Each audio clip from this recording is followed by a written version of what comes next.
Hello and welcome back to Sleeping Sundays. Sleeping Slay Sundays. I don't know, I need to find a good name for this. But, it's a mystery game, a detective game, where I kind of solve mysteries each weekend. Mostly Sundays, could be Saturday sometimes, who knows. Anyway, this is one that came sort of out of the blue, kind of caught my attention because it had the looks of Disco Elysium, but it's not by the same developers. It's by Emotion Spark Studios here, and you can see Movember and Owlcat Games. Yeah. Anyway, I have no idea what else there is beyond that, and you kind of solve mysteries.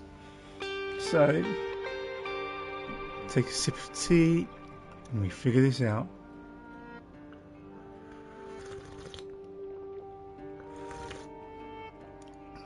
Okay, that's not good tea. It's made better.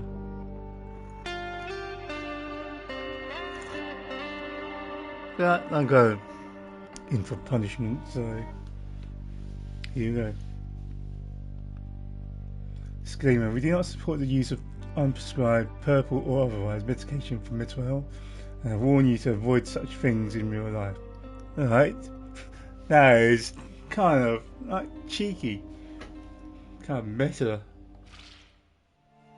starting already. Alright, define character personality. Here we go. Available personality points. Okay.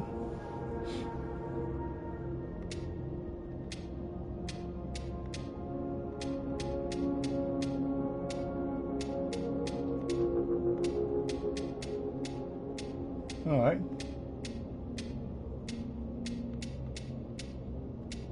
What does switch traits mean? Resolute. You feel neither calculated nor impulsive, but alert and confident. If only you could stay in this state of perfect focus. Paranoid. Yes, you're somewhat calculated, but what's wrong with finding patterns and recognizing connections?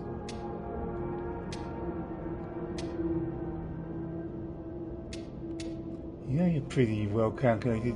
You're often overthinking stuff and generally very cautious.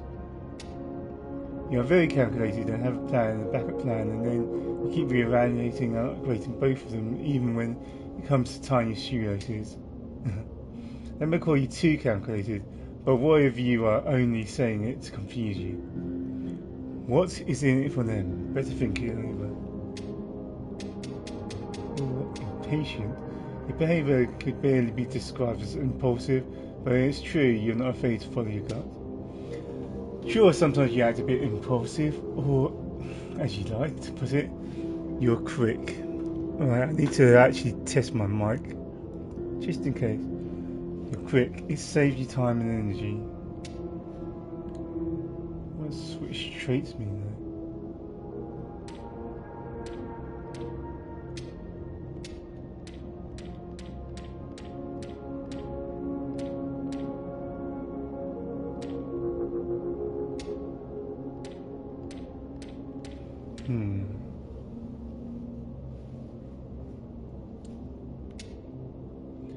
Quite impulsive, another way of saying you're a doer. What the heck? Hello? Just testing. 1, 2, 1, 2.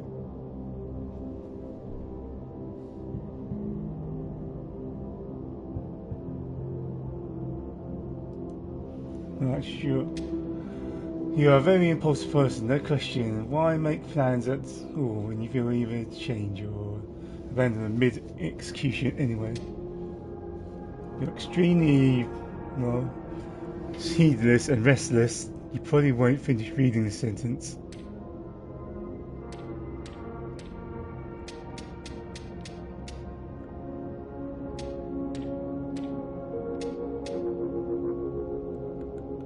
Okay. Let's have that for now.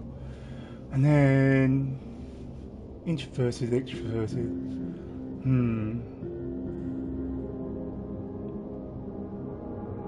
Should I make him like me to start with? I don't know.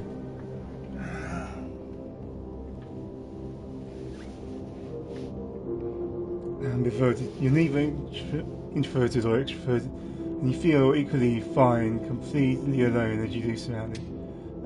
Being barely introverted, you're fine with social action most of the time, but communication does leave you exhausted sometimes. As only a somewhat introverted person, you can endure being in the company of others, but you can't perfectly hide how you really feel about them. You're quite introverted, but still enjoy being in crowds sometimes. Two could be considered a crowd, right? As a very introverted individual, you neither enjoy nor know how to communicate with others, especially strangers. You're so extremely introverted that you'd rather avoid the company of others altogether if it was possible. As a barely extroverted person, you have no problem with spending time alone, but sharing the highs and lows of life with someone else is always preferable. You're somewhat extroverted. You often actively seek ways to prolong conversation more than is strictly necessary. Yes, you're quite extroverted, but not to the extent that leaves people nonplussed. Plus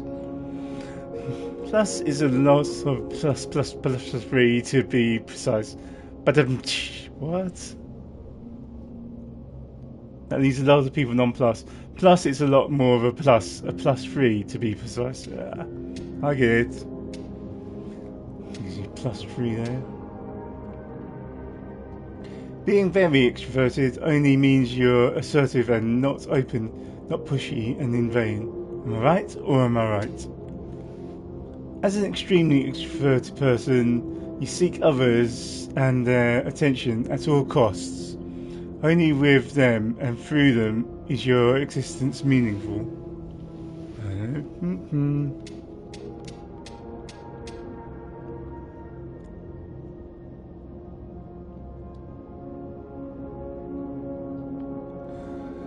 Okay, mindful. You're aware. Oh, it's emotional.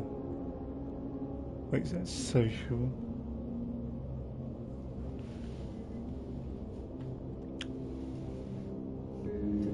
Emotional. Mindful. You're aware of emotions and don't pretend they are not important, but you won't let them overwhelm you. You're not that indifferent of a person, but you do find it easy to distance yourself from emotions, both yours and those of other people. Being a somewhat indifferent person means you realise that emotions exist, but you usually ignore them. You're quite indifferent, and you've been told that you act like you're divorced from any emotion, but you never really thought of yourself as a cold, uncaring person. They say you're an awfully indifferent guy. You're an awfully indifferent guy, but you couldn't care less. No need for acting or fake smiles or real smiles for that matter. Being extremely indifferent means you're a stone surrounded by the chaos of the world's emotions. Nothing touches you.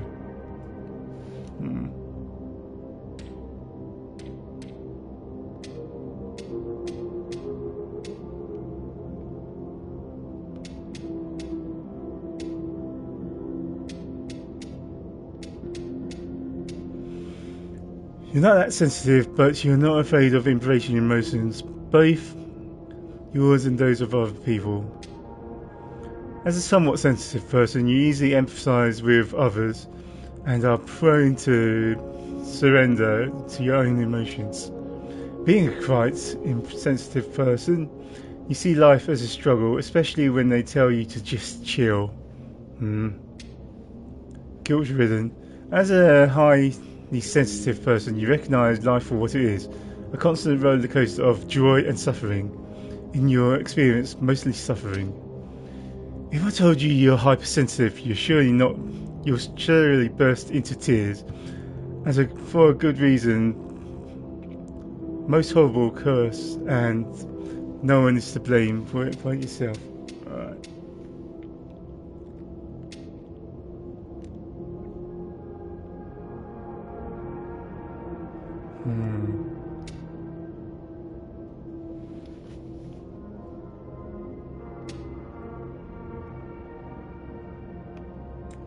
Okay, what do we put into these?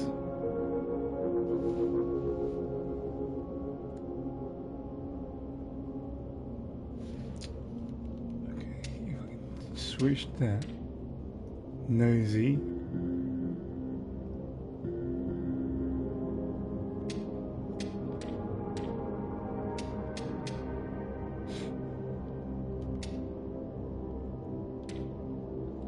Okay, secretive. Only somewhat. You can endure being the company of others, but perfectly hide how you really feel about it. But you can't.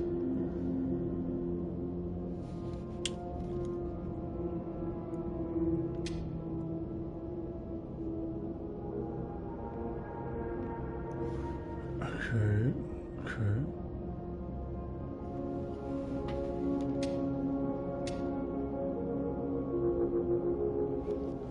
Let's make it interesting. Make them kind of introverted, but kind of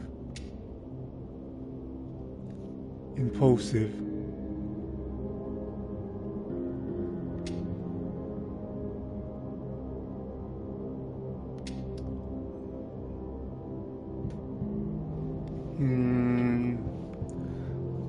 But then, what do I do here? Indifferent, sensitive.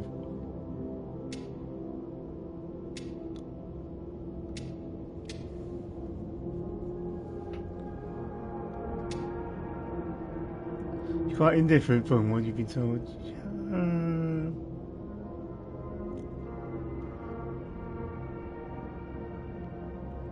Okay, one more somewhere.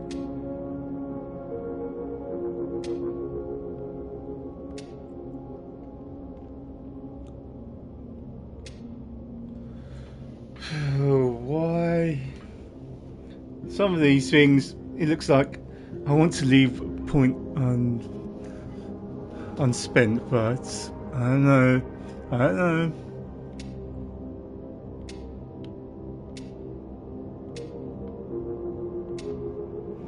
Okay.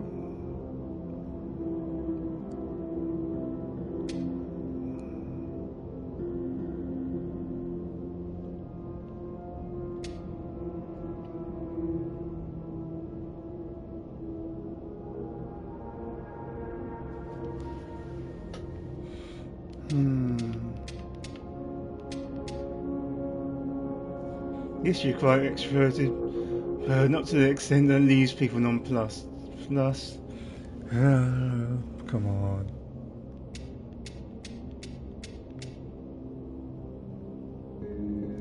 Let's start with that.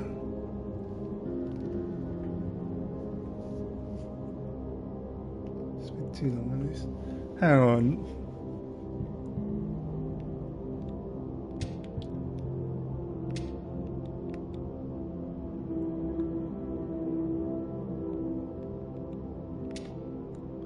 Being a somewhat indifferent person.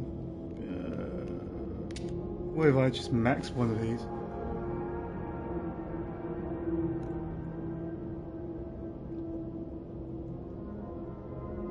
I'm gonna try full sending the impulsiveness and cynical and secretive.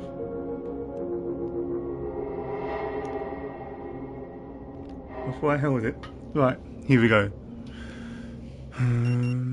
Okay, 8 p.m.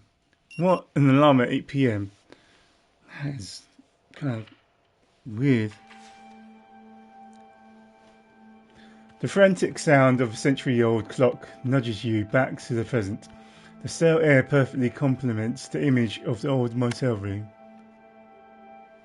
Okay. Total lack of motivation. Still with me, Mr. Harrell? I guess so. Hey. Your personality traits define your dialogue options.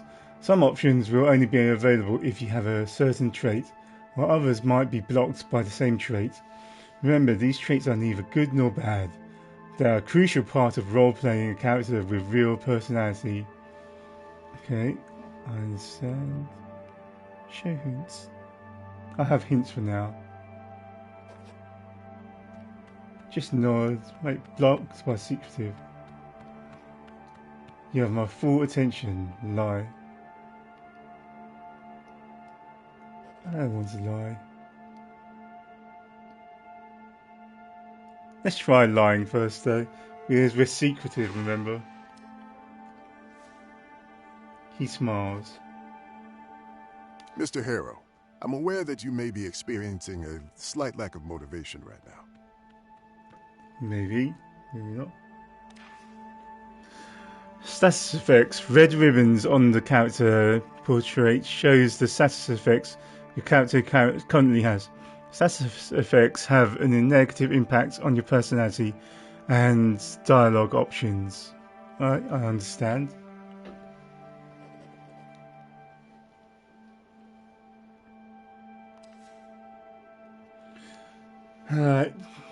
Slight lack of motivation, more like total lack of motivation. You'd rather stay in bed all day instead of attending this farce they call therapy in the middle of nowhere.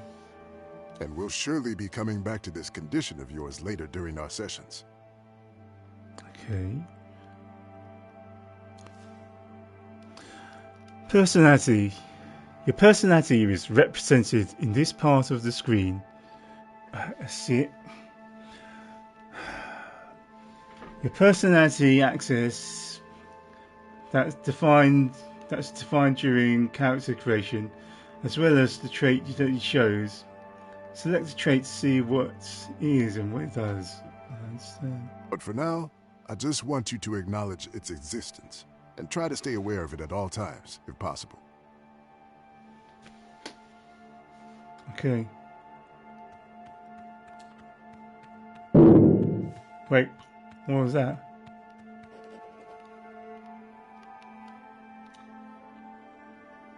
Blocked by cynical.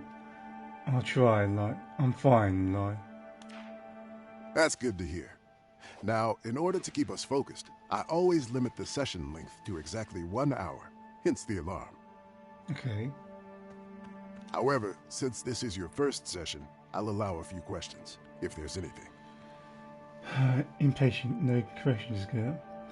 Why do we have to be here, do this in the middle of nowhere? Is another session really necessary? I was hoping this would be a one-time thing. Can't you simply state that I'm fine so we can both move on with our lives? I want to know why it's in the middle of nowhere. It may be hard to understand the need for isolation at first, but my methods require complete divergence from the client's regular way of life, as well as temporary distancing from their social groups and circles.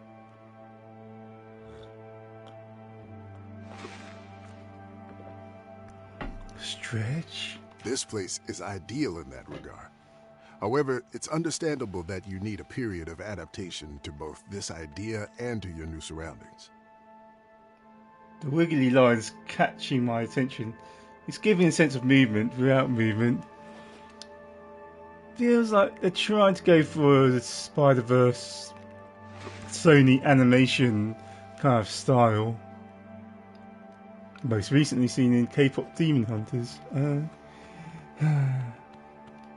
I lost track. Where were we? That's also why I haven't asked you to hand over your phone. Yet. But please don't be alarmed. We'll talk about everything in due time. Okay, I didn't know this mystery was just therapy. Hang on. Any other questions? Can't you simply state that I'm fine so we can move on with our lives?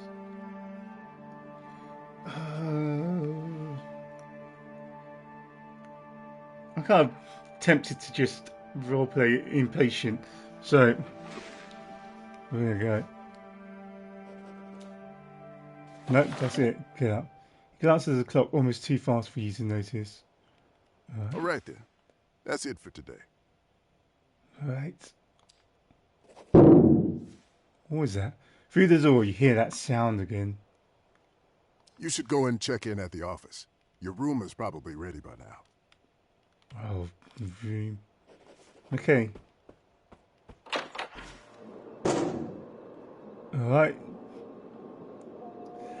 Next to you, there's sources of clangs you heard from outside. A young woman beating up an old vending machine. Give me my coffee, you jerk! Alright. Run.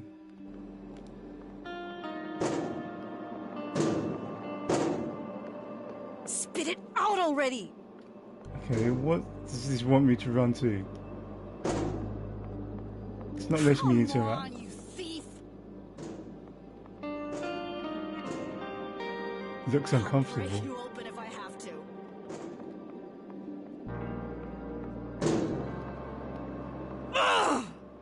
Let's help. I can see it. An old vending machine, bleached by years in the sun. Spit it out already! Hey, hang on. I saw it. I saw. Come on, you thief!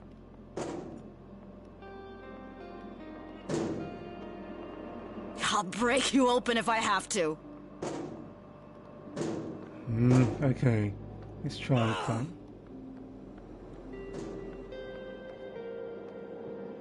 It's your car, sad and miserable, just like you. Right. Spit it out already. The machine wheezes in suffering. Come on, you thief! It's cawed like a sleeping serpent. I'll break Poetic. you open if I have to.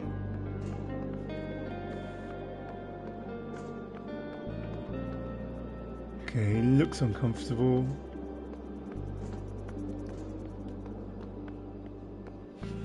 What else have we got? Can we climb?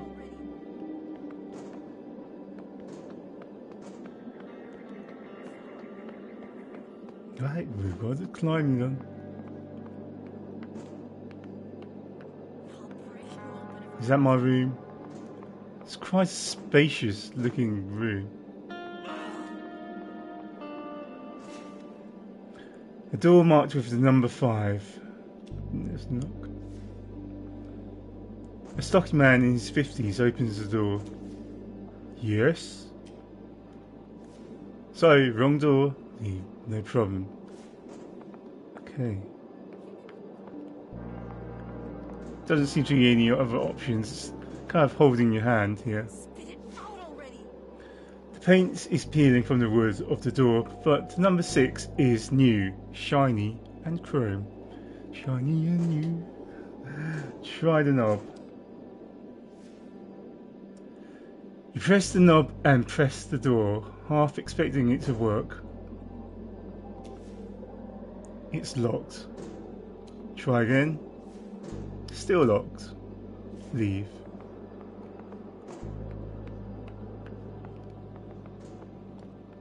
Okay.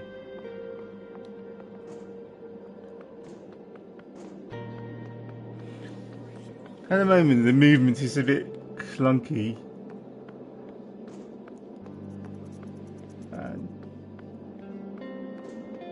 And the animation's a bit jerky. He's like skipping frames. And I can't tell if that's style or what.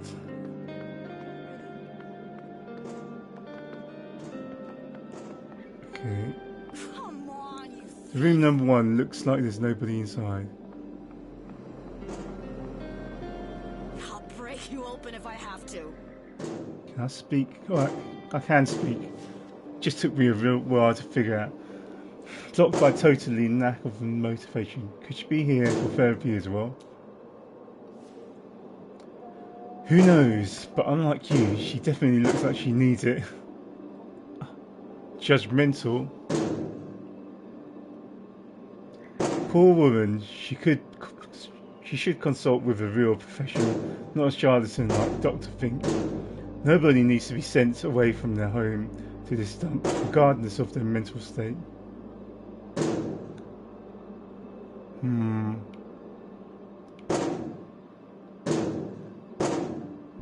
Let's go. We're cynical, so we're kind of, aren't we? Aren't we cynical?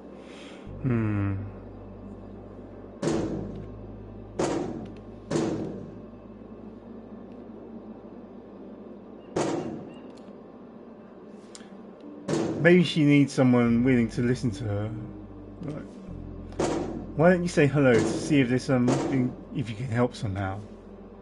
Or is that a bit too much to ask right now?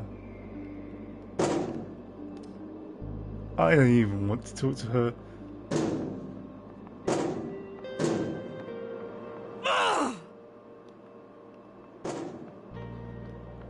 Can I actually look at this bike? Give me my coffee, you jerk! Wait. There's lots more you can interact with. The transformer is buzzing softly. I wonder if I can... Come on, you thief!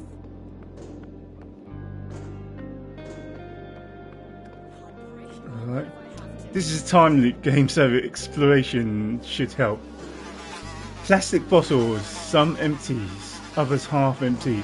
A partially eaten breakfast, some old clothes, torn and faded, all covered in a mixture of grease and spoiled orange soda.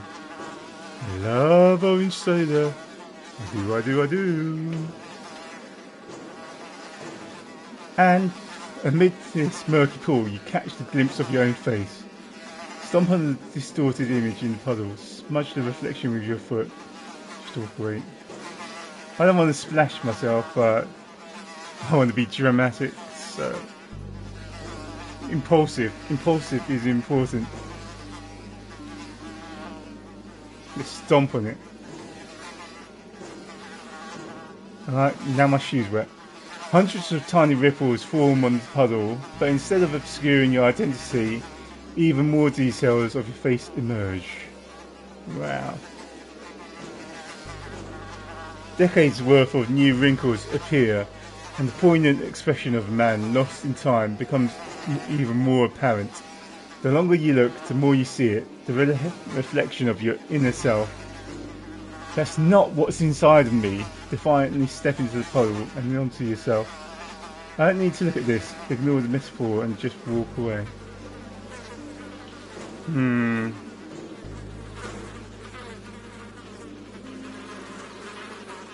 Right, I'm more indifferent, so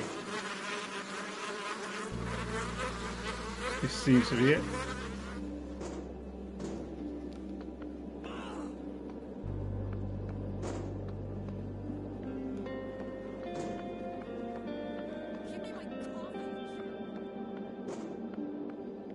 NPC needs new dialogue. Hang on, what's this say? Anything? The sun still burns as bright as it was in the zenith. Its heat absorbed by the asphalt.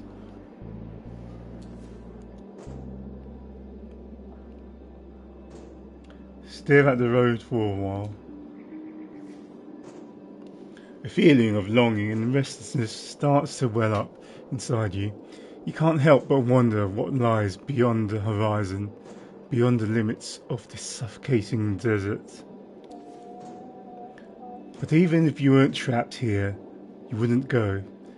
You may long for the sense of adventure that comes with being on the road, but all you can do is stand and stare, and wish for what could have become of the young man that you once were a long time ago.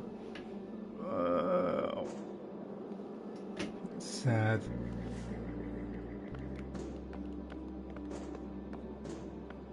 This could go either one of two ways. I'm going to get in my feels about this game, or I'm going to go, it's cheesy, it's too cheesy.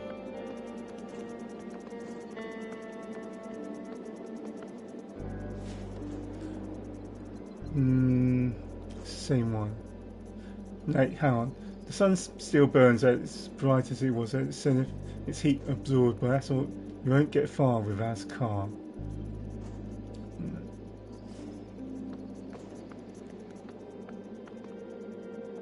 No bus until tomorrow.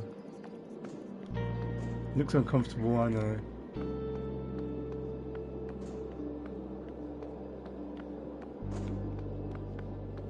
Come on. Yes, Rue Valley Motel. Our Coral Destiny internet antenna is down? The antenna's down. All the attention of the girl behind the counter is occupied by the ongoing phone call. She responds to the person on the other end. Social check. Try to get her attention.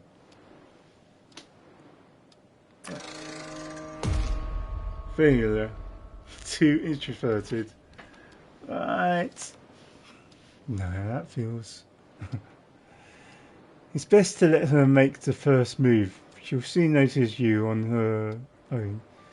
End the phone call and ask if she can help you. That's what receptionists are supposed to do. Pretend to look at the leaflets lying on the desk and hope she will address you eventually. You grab a leaflet and stare through it, mentally preparing for the imminent conversation.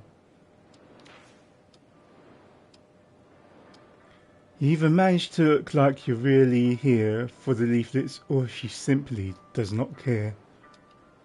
No, the repair tech already came yesterday. Said the internet will be up by noon today.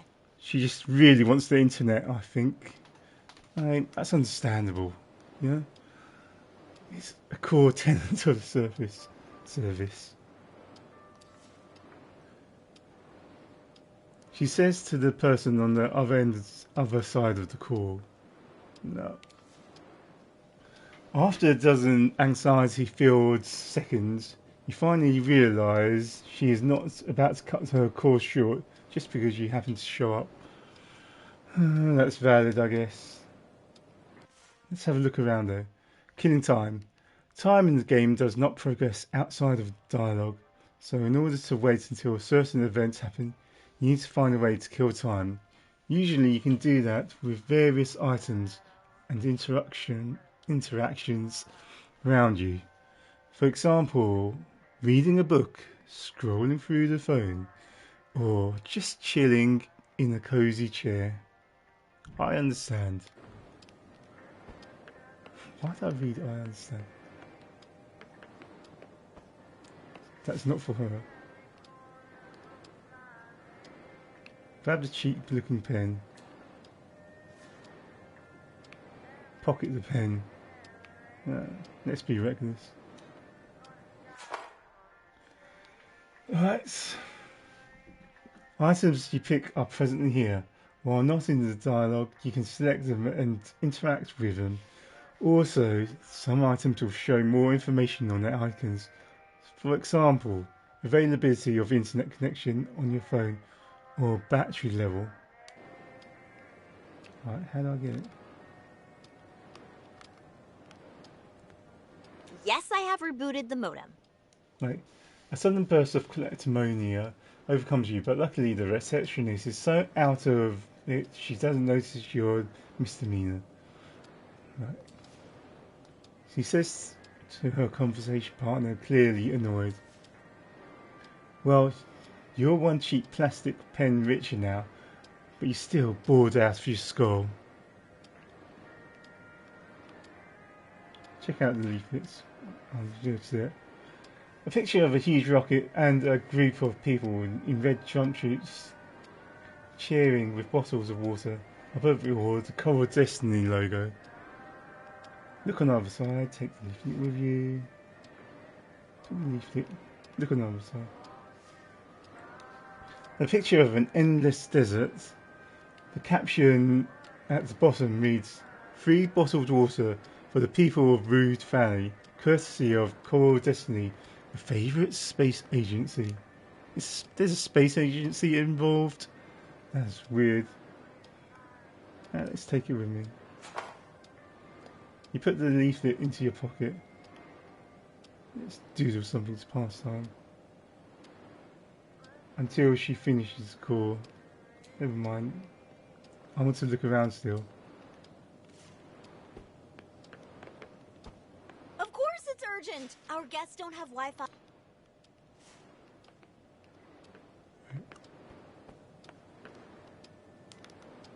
Listen, I know what I'm talking about. Your repair tech said it was fixed. Can you just...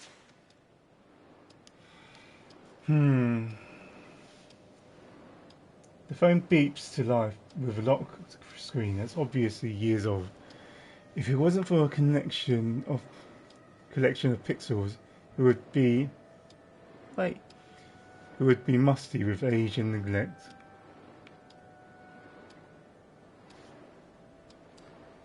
I want to make sure I kill or use all... Wait, I don't want to sit down. No, I don't want a customer satisfaction survey. I want the internet! Is that an office? Hey. See, if I had waited, I wouldn't have found this. How useful is it though? I don't think very. A lot of random boxes, all shapes and sizes. Some of them are labelled Ben. One says documentation. Right.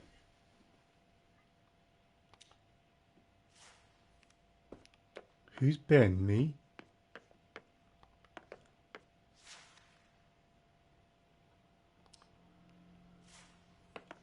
I wonder.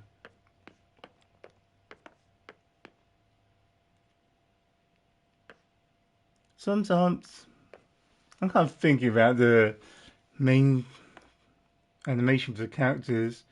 It's not quite my style, but look at the light.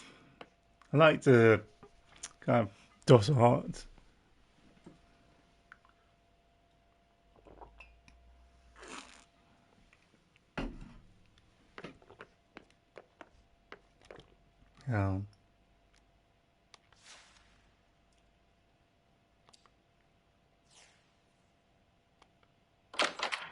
Wait, I didn't want to do that.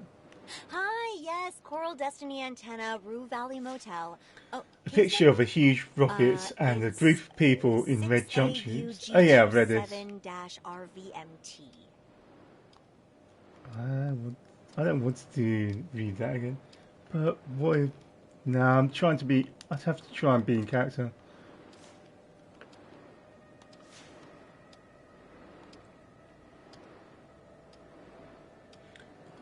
Play a quick match with hyper-casual protagonists. Scroll through your feed to kill some time. I want to find out more about him. Never mind. I want to do more stuff than wasted. I want to do several things to kill time.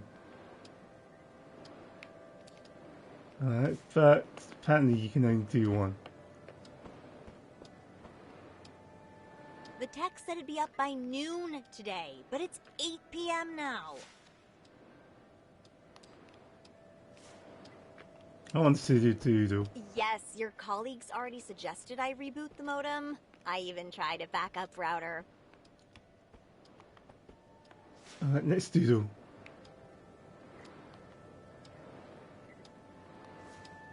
Okay, what have we got? Just draw whatever comes to mind. Your mind's a blank. Your hands are free agent. Pen scribbling across the wood, almost on its own. Ink shapes circles, boxes, spirals, smudges of line, whatever comes next. Completely taken in with your artistry, you let time pass. Whoa, this is freaky. Okay. After a while, the failed attempt to draw becomes even less interesting. Minutes pass, but the phone call is still not at its end. Okay. I really thought the phone call would end, but I guess not.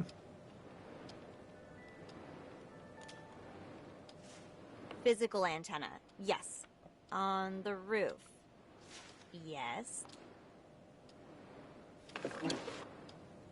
Sturdy chair hasn't changed a move. A chair is not a bed, but let's be honest, it's better than standing. Phone. Let's read your phone while you wait. With a gentle touch, the phone screen turns on again. Play a quick match of hyper-casual protagonists. Right. Until she finishes the call, which I know now she won't. The first wave of tiny bow tie wearing antagonists appear on your phone screen. Touch one of them. Wait. You tap the one carrying a golden fork, and he constantly turns into amorphous purple splotch. A matching splotching sound effect plays at the same time, further confirming that the bow tie wearing, golden fork carrying antagonist is no more. I guess I'm supposed to squash them all. Right.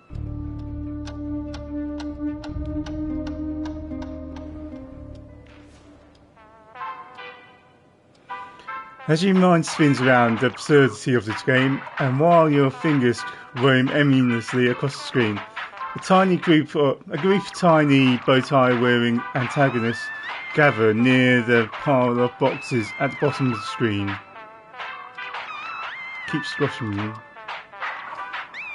As soon as you're about to get to one with the goatee, a slightly larger antagonist with a monocle and a pocket watch enters the play area. Ignore the big gentleman and keep squashing the tiny one. Try to understand what's going on. I don't know the game, so... You stare at a bunch of random characters on the screen, but a sense of it all escapes you. Why they're gathering around the pile of boxes? Ignore the big gentleman and keep squashing the tiny ones. Tap on the big guy. You press your finger against the monocled gentleman, maybe a bit too hard. The tip of your finger slips and you almost drop your phone. You look at your screen after your heart almost skips a beat and see the whole screen is taken up by bold fat letters saying temporal disruption.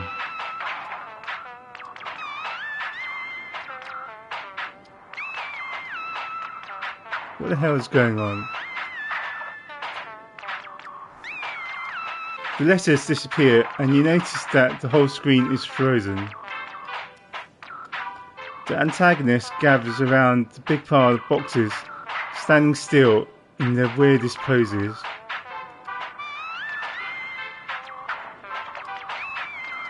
Look if there's anything different on the game. Alright, let's act reckless. Just quit the game. With a quick swipe of the flick, and the finger flick, the game is gone and you're back to staring at your old wallpaper. The receptionist is still arguing with the internet service provider and you're getting restless.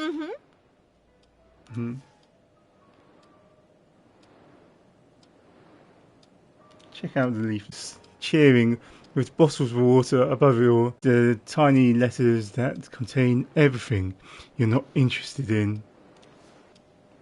It reminds you of times you forgot your phone while going to the bathroom and were forced to read blurbs from cleaning products and air fresheners.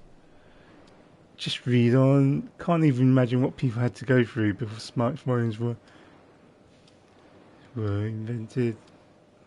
Right, let's be absurd. At Core's Destiny, we believe innovation should serve everyday needs of the community around us. That's why we proudly provide fresh, purified bottled water. I remember this, I read this. Delivered regularly and held to the highest of quality standards. Our water is simply, why did I say simply, one example of how we're committed to a healthier, brighter future. Right here on Earth.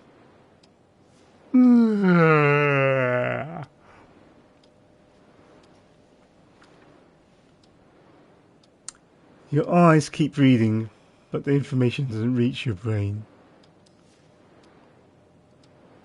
Nonetheless, time begins to pass.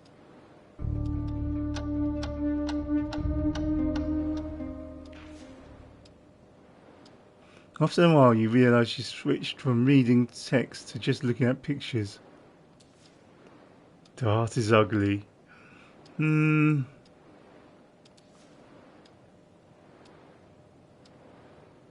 don't know. Time goes by, and the girl at the reception desk is still talking. Miss Heard? No, she said Sunday noon. I wrote it down. I'm not... Sunday or later? That's... No. This is such a waste of time. It is. It's a waste of time. I don't know. Finally, the girl hangs up, ending the forever call. Hi, can I help you? I would have hung up earlier if I knew you were waiting for me. You're too quiet. No. I just don't feel like checking in right away. Let's just get this over with. Alright. Okay, what do I feel like I'm more impulsive or introverted?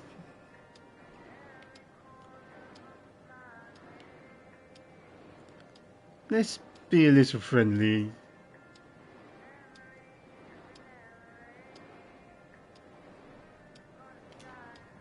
You didn't feel like it. I just feel like checking in right away. And how about now?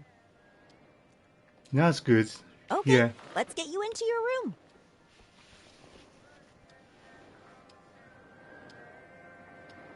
So, number 6. That's the last one on the 2nd floor. Everything's ready for you. And...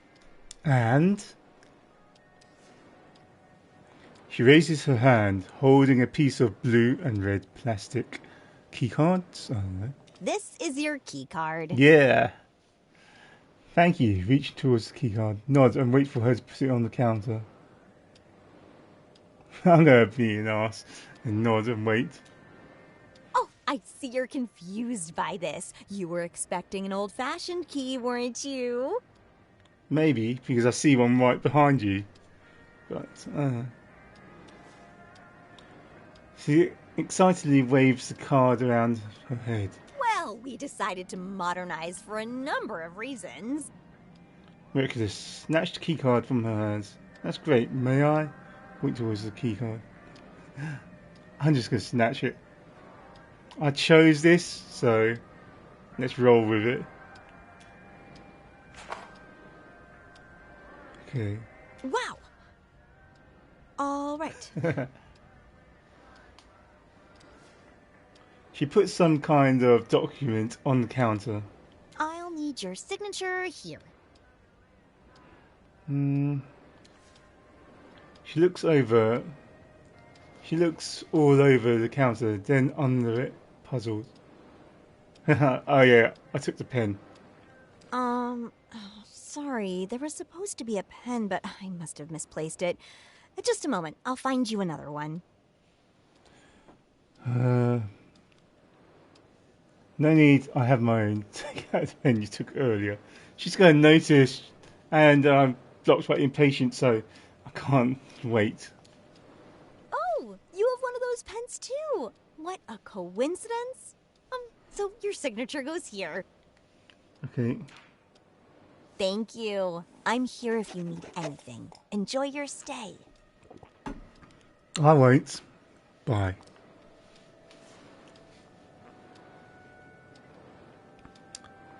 Okay. A simple keycard with Rue Valley Motel and room 6 printed on it.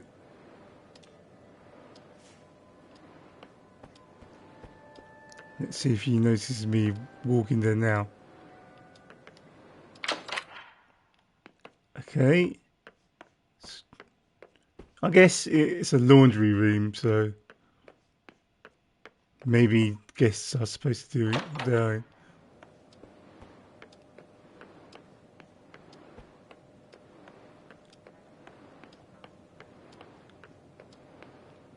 Let's just go. Hang on, let's see if I have any last things to say. How can I help you, Mr. Harrow? Who's the stocky guy staying in room 5? She giggles. Recognize him? Yep. That's Jason Burns. I'm trying to do her voice, but she pauses, watching for a reaction, then leans in and whispers, almost apologetically, "The dumper." Pulling back, she adds, "So, what do you think of him?" Well, he's been a regular here that's at me. the motel, visiting every now and then for years now. And despite what everybody says about him, I think he's a very kind and polite person. Why is he called the dumper? When did he arrive at the motel? Why is he called the dumper? Don't tell me you don't know about it. No, not a clue. I'm brand new. Like I was just born. I mean, yeah, the whole thing is not so important to folks outside Rue Valley, but still.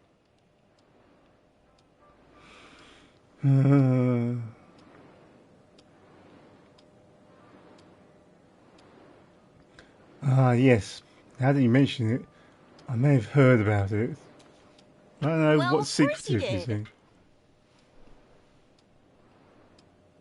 So, one day when I was like 3 or 4, people turned on their taps, and instead of clean water, this black, nasty stuff came out. Oh, gross.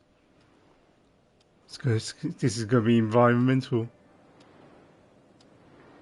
Soon, it turned out that the Rue River aquifer, the source of all our water, had been polluted. People were furious. There were protests, town meetings, lawsuits, everything. It was a huge deal.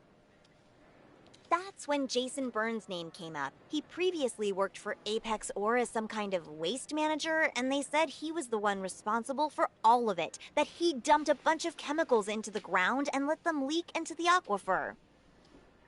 Interesting. After that, people started calling him the dumper. It stuck.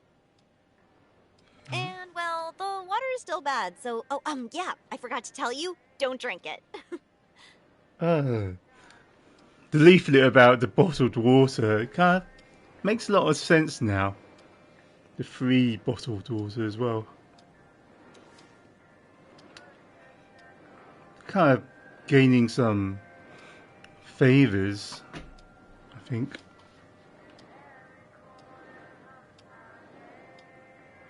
She grins. When did he arrive at the motel?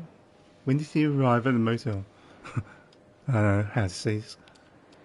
Oh, today, about an hour before you got here. Just a half an hour later, he came back down asking if I could clean, dry, and iron his shirt before 8. What? What does he think? You're the maid as well? You're the receptionist, not just, you know. He said he'd do it himself, but had to leave the motel immediately because of an unexpected urgent call. Interesting. What an ass. There was a bloodstain on his shirt, but luckily our washing and drying machine has this super quick anti-stain setting. A bloodstain? Yeah, but he didn't seem hurt or anything, don't worry. And the machine handled it perfectly. In under 40 minutes, the shirt was spotless and dry. So I managed to iron it and drop it off to his room half an hour before the deadline. She gives a small triumphant smile, clearly proud of her job well done. That's super fast. Glad you think so too. That's super fast. Alright. Just trying to figure out how... I'm trying to figure out if I'm going to try and play along, act along, but I don't know. Anyway, he returned and hasn't come out of his room since. Where do you think he went in the meantime? I have the word emphasis. Where do you think he went in the meantime? I don't know. He took a shuttle toward Bothwood and came back the same way.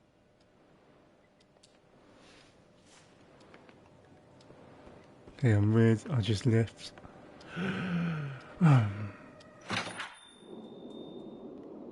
Let's see if she's still... Well, she's gone. And so is the motorbike.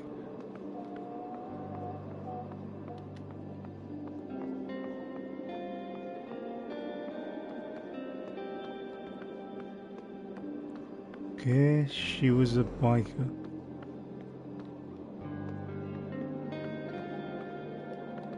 Come on. He's still a little bit clunky. Let's talk to the dumpster.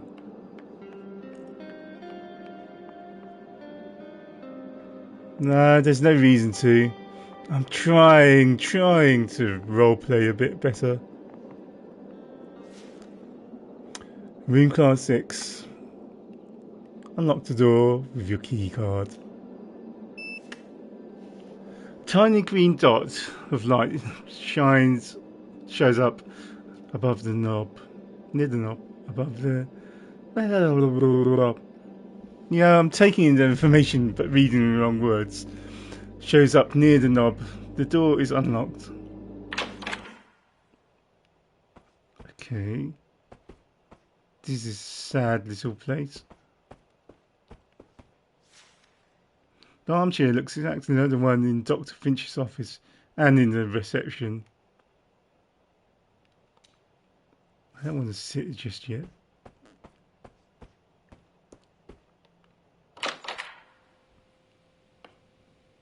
Okay, this reminds me of Disco Elysium bathroom. I wonder if it's a callback. There are so many dark patches that it can barely be called a mirror. A small cup is on the shelf. Look at the mirror. The mirror splotches make interesting patterns on your face. They conceal a dark circle here, a mole there, a patch of wrinkles. I know that face all too well. No need to discern every little detail. Look in the mirror again. A stranger who looks exactly like you is looking straight in the eye.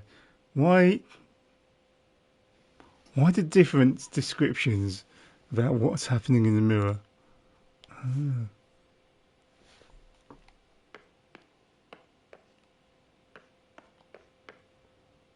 Come on, leave.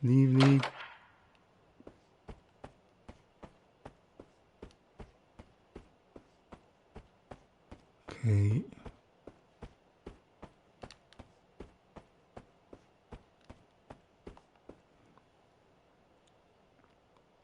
Looking. Hundreds of strangers have slept in this bed, leaving behind flakes of dead skin. Why were you so gross? Reminding us of that. Still, you can't wait to jump into the sheets and contribute to the collection. Wow. Unfortunately, between you and the object of your desire, on the folded sheets, lies a dusty suitcase. Your suitcase, the smallest one you own. Blocked by a total lack of motivation. I can't deal with this right now. Put it away. Yeah, it's such a chore, but the more you prolong it, the worse it will get. If you don't unpack it now, it will feel even ever harder and more pointless to do it later. That is such a good point. Sometimes that is the only thing. It's just going to get harder on some things. Step by step, a simple act of unpacking will become an insurmountable burden, and even thinking about it will make you feel weak and powerless. Okay, that's taking it a little too far, but you do you. Do you really want to crawl back to sleep that deep, dark pit? I can't be bothered with this right now. Put it away and fall straight into bed.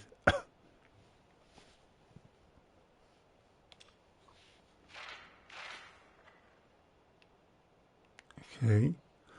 Well, Living out of your suitcase is the surest way to feel transient.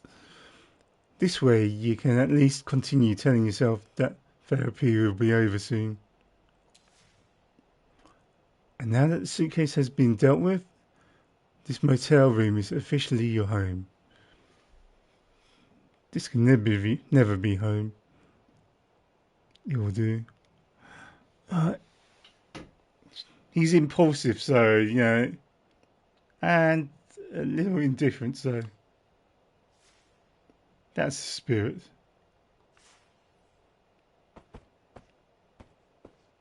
Is that a note? Why can't I read it? Let's sit down and while you sit on the chair and accept its coziness.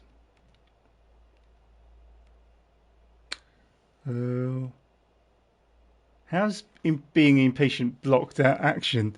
Like just closing your eyes and hope sleep will come. Look, leave it, no, mess with your phone. Through the feed. You start scrolling through stale memes, boring news articles, beach photos of ex-acquaintances, and poorly targeted sponsor posts. Scroll some more. In one picture, a grinning middle-aged stranger is apparently showcasing his newest baby, thanks to a cleverly applied filter.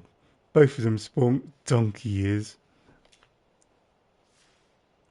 In an overly long, arguably racist video, a non-native speaker is repeatedly making embarrassing linguistic errors. They turn out to be unintentional double entendres. Hilarity ensures. Continue scrolling.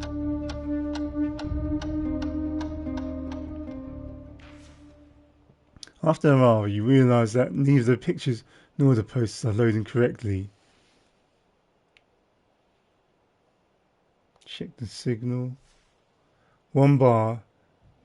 But you get the feeling that if it could, it would be show half a bar. Seems like all these posts were from some time ago, stashed needlessly in your phone's memory. Crap. Unless you hook up some local Wi-Fi, you won't get much internet here. Get up. Phone. Well then, back to the phone. Let's get up. I'm going to the bed. Since I interrupted it by his seat when he just wanted to go to bed. Despite the tight sheets and crisp-looking pillow, the bed reeks of dust and age. You know it. Blocked by reckless, crawl into bed. Fall onto the bed. Why is being reckless blocking so? Some of these blocked actions don't make sense, but you know.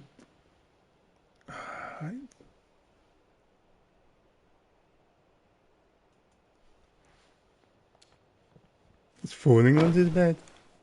You fall onto the bed with all your weight. It croaks and squirms, and the little cloud of dust and skin particles rises up. It's so disgusting.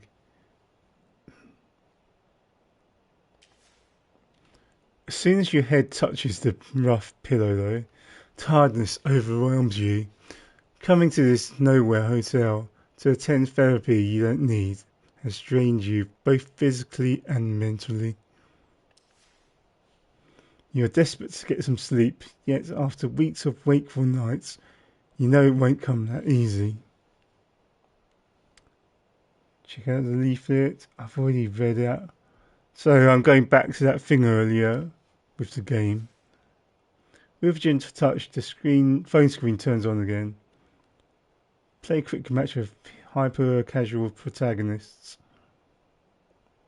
and hope sleep will come. Game starts.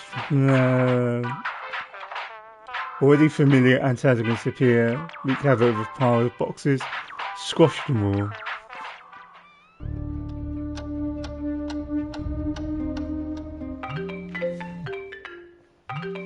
Put on silent and ignore it. Answer the phone. Your eyes are pierced by a ringtone that you swore you changed years ago. Okay. Hello, sir. Am I speaking with Eugene Harrow? Secretive, that's me. What can I do for you? Who wants to know? Right, the line cracks heavily, as if the man is speaking from the distant past. My name is Percy Rugger, and I'm a senior sales executive at Ulterior Paralegal Exploits Consultancy. We'd like to offer our help regarding your case. Case? Paralegal Exploits. Sounds like a dodgy law company then. My case? Ulterior Paralegal Exploits Consultancy. Okay, he would want to know what case. Unless he knows, but yeah, I want to know what he knows, so I'm just going to say this. Well, if my information is correct, you have recently been unjustly forced to participate in treatment which, in our opinion, may have consequences not aligned with your best interests. Okay, forced therapy. Now, I'm sure you're quite concerned, Mr. Harrow, but don't worry. We're here to help you regain your rights. Thank you, but I'm not interested in your services at the moment.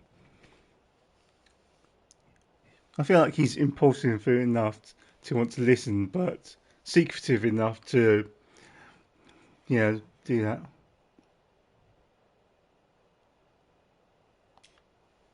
Mr. Harrow, I completely understand how you feel.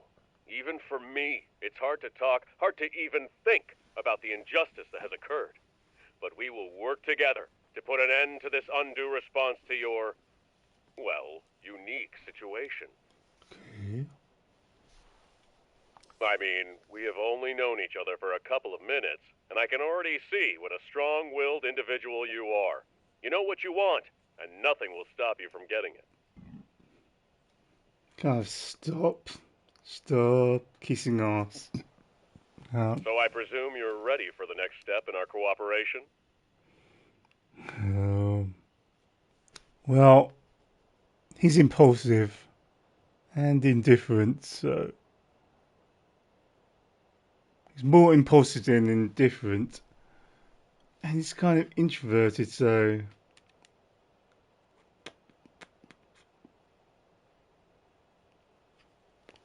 right. I'm letting the impulsive take over. Right. Now that's what I like to hear. Eugene, Mr. Harrow, you truly are a man of action. Okay. I'll write down your general consent here and forward your case to my colleagues in our paralegal department. They'll contact you shortly. Well, Mr. Harrow, it was a colossal pleasure talking with you. Juice. Right. Before you have a chance to say anything, the phone line is already dead. But at least now you know you're not the only one who realises the absurdity of this mandated psychotherapy.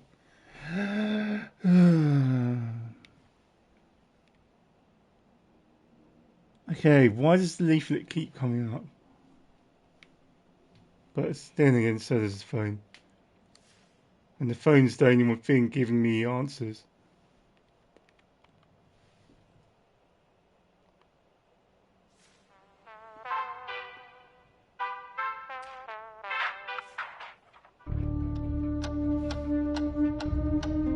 Why is sleep not turning up there? Enough of this for now. As your mind begins to drift, reality fades away. For a precious moment, there's only darkness and silence, but your mind refuses to calm down, and your thoughts start chasing each other in circles. Wait, hang on. Mind map, memories. This is your mind map. It is a representation of all the memories you have now and how they are connected. When a new memory is available, you can record it by selecting and activating it. Once the memory is activated, it can open dialogue choices in relation to that memory. I understand.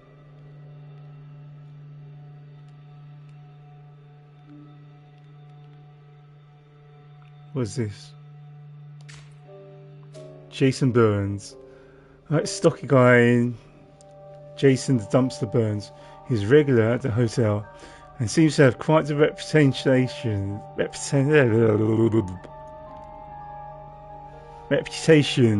in Rue Valley, being somewhat connected to the apex core and the contamination of the Rue Valley Rue River aquifer. He is staying in motel room 6. Okay. Robin Fleming. From the blurred lines of half-formed memories and impressions, an image of the receptionist emerges. You're desperately trying to catch her attention, but she's completely engrossed in the ongoing phone call. Pretend to look at the leaflets lying on the desk, and hopefully she will address you eventually. What is this? Why is it repeating these options? What a pathetic attempt at acting, or were you a bad actor on purpose, hoping she would take pity on you? Okay, this is interesting. It's commenting. What? It has comments about what I tried to do. The motel receptionist is a very talkative girl. Her name is Robin Fleming. Right. Okay, what else? Wait. Satisfaction. Total lack of motivation. It's not that you don't want to do all sorts of things. It's more like you lack the capacity to even initiate most of them. What is left of you? A creature driven by its basic needs and quirks. Okay. Wait, what is this? You're so extremely heedless and reckless, you probably won't finish reading this sentence. Hang on.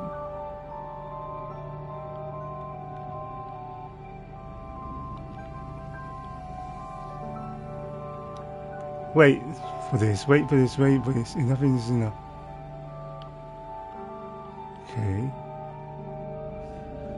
You're just a normal private person, but people keep asking you personal questions over and over again.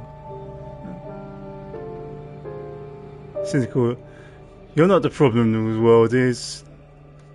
The world is short on sincerity, long on self-interest, period.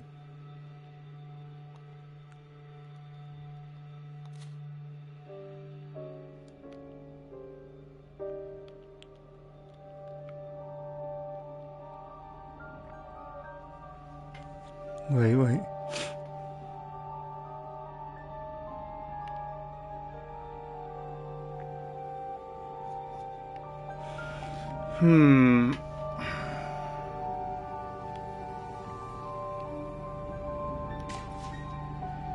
Percy Rugger.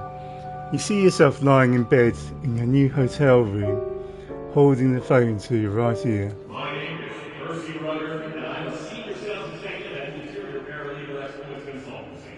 We'd like to offer our help regarding your case. My case? Oh, come on. You know what he was talking about. You received a phone call from Percy Rugger, a senior sales executive at Interior Paralegal Exploits Consultancy, which I still think sounds dodgy as fuck. But, you know.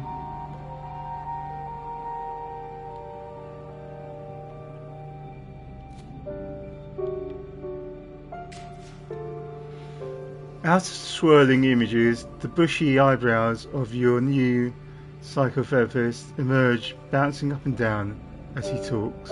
Still with me, Mr. Harold? Yes, you have my full attention, which was a lie. Lie to the man straight to his face. You have no shame. Whoops. Gideon Fink.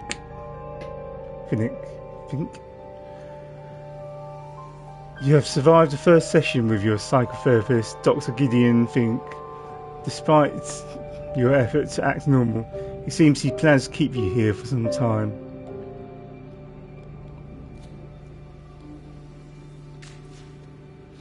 Vending machine vandal. The image of the young woman flashes before your mind's eye. She's punching and kicking the old vending machine. Could she be here for therapy as well? Ignore her. It is what it is. You have nothing to say, nothing to do, just the bare minimum. Alright. As your consciousness keeps spinning around, the carousel of recent experiences warps into a single vision, suspended between sleep and waking. Okay, what is that?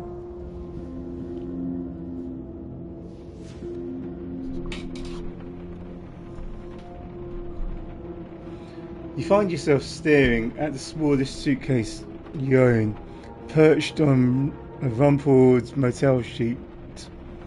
Everything is packed: clothes, phone charger, toothbrush, and a couple of other items. I'm ready to go home. As you reach for the handle, you notice a toothless gap, as if the suitcase forgot to fully exhale. What? I don't know what that means. Then the gap widens just a little, and something shifts inside. The suitcase jerks. It's just a faulty latch. Let's just go already. Lift the suitcase, blocked by impatient. Better shut it tight and fast. Right. But the suitcase feels too alive. With a loud hiss, the seams split and a snake's head appears, lidless eyes fixed on yours. Then more hisses follow, and more snakes emerge. Liquid as death and cold as oil. The bodies twist into knots, ready to spill all over the sweaty sheets.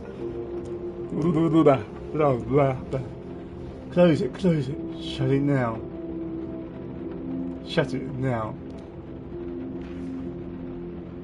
You slam the lid down. The latch snaps shut, silencing the hisses for now. Got to get rid of the suitcase. Let's shove it under the bed and let's get out of here. Blocked by secretive. I need to check it out. Let's bring the suitcase along. Nobody will notice. See, that doesn't make sense to me, but we go. Out of sight, out of mind. As you descend the stairs, midday heat pricks your neck with sweats, and you think of everything you left inside the suitcase. It's just clothes, phone charger, toothbrush, and a couple of other items. Can't wait here, it's too hot. On the desk, a stack of pristine checkout forms sits beside a pen. Perhaps you can just do it by yourself. Yes, let's get this over with. Fill out the form. Right. Name, date of birth, length of stay, but a single mischievous drop of ink escapes the pen and begins swelling into a blot, a puddle. Upon spreading across the form as sweat spreads across your shirt. I need to write faster. Snatch from another form and start over. As you snap the new form from the old one, The plot seeps upwards. Your sweat drips downwards. The page becomes a battleground of stains. Your tongue feels swollen. Your throat dry. It's no use. Just keep writing. You write all the words in black on a completely black paper and sign it in black. Not your fault after all. You did what you could. Now it's time to leave and find something to drink. Get out already. The parking lot shimmers in the heat. Asphalt soft underfoot. Across it, the vending machine glows like a mirage.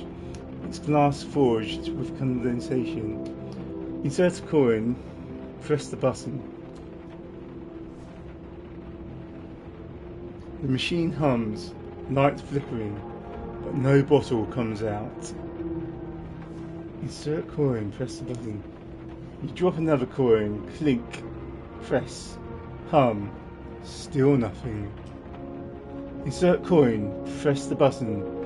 The world narrows to the clink of metal. The press of your fingers, the machine's empty whirl. Maybe this time it will work. Poor Bodhi. Check out. You tried to leave the damn motel and the therapy nonsense behind, but everything kept falling apart. All to recall. Not enough willpower. Is yet an echo of my past, but it is an embodiment of my feelings. It is prophecy.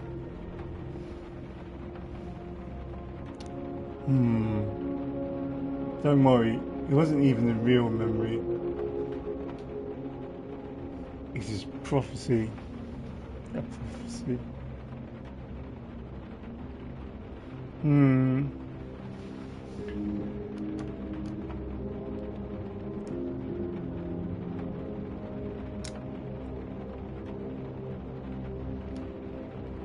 Let's say it's an embodiment of his feelings. More like a random neural activity in your brain. Synapses sparkling from nothing. Best forget about it. I just know it's important. I can't randomly click that down. Could be you're strong enough to remember it, brave enough to confront it. Not yet.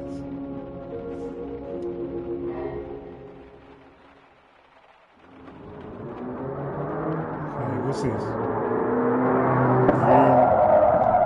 Screech. The sound of a car engine and screeching tyres urges you to open your eyes, bringing you back to miserable reality once again. It's not like your dreams were any less miserable.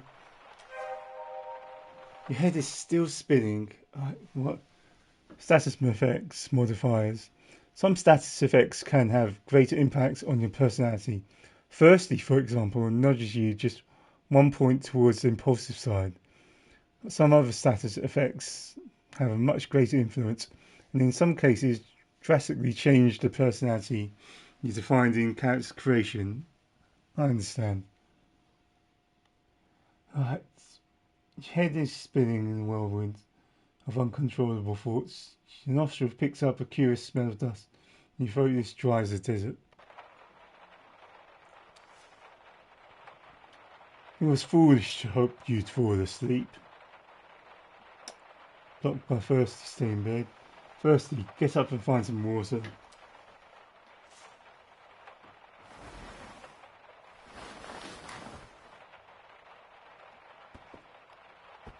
Can I phone?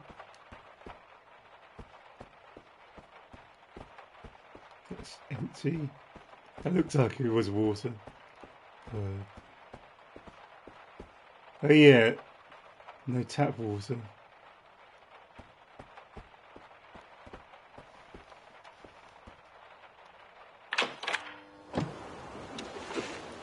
Wait, they're towing my car. Wait, they tried to tow my car. What's going on there? God damn it. You hear the man yell from inside his vehicle. Even through the tinted windshield, you can feel his frustration. Come on, start, you piece of shit!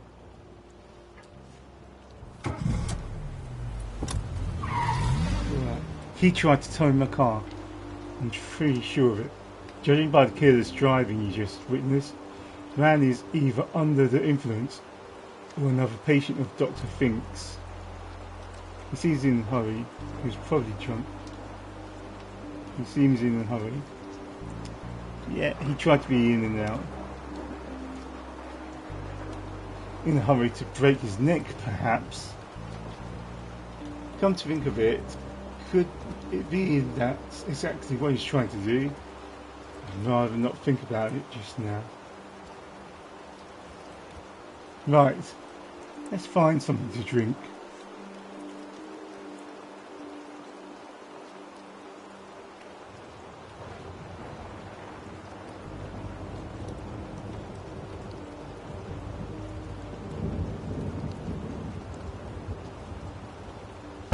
Whoa, crap, that almost hit me.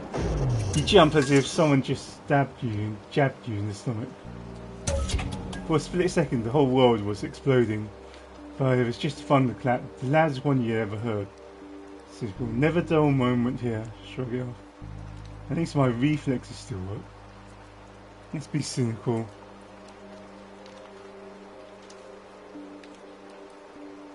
Your mind says it's nothing, but your heart is still racing from the sudden shock. It's pumping, but there's nothing to use this unwanted excess of adrenaline for. So it keeps lingering, eating at you from inside, out while you stand alone and thirsty in the middle of the empty parking lots.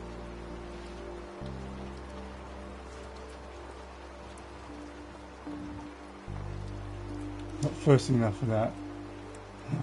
It's called like a... No way, don't... No.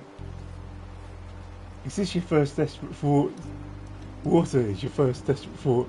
But even if the hose was on, you know you wouldn't want to drink water to come out, of course. Not the ice. The battered machine seems to be decades old, except for a newly installed comically large reddish button. Reckless, you press the comically large red button right now. You just have to. Right. With a bang and clang, the bottle vomits out a bottle of water. That's it? Wait, what does it mean? That the water is free here? Yeah, you read the leaflet. Take the bottle of water, check the label on the reddish button. It reads, drinking water for the people of Rue Valley, free of charge, courtesy of Coral Destiny. Take the bottle of water. The almost frozen plastic feels slippery in your sweaty hand. You can't wait to drain it of precious fluid. Okay.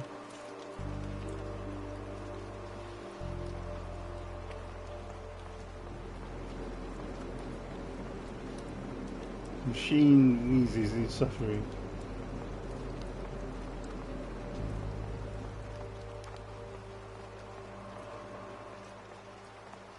I feel like my car was about to be stolen or towed. Let's check it out.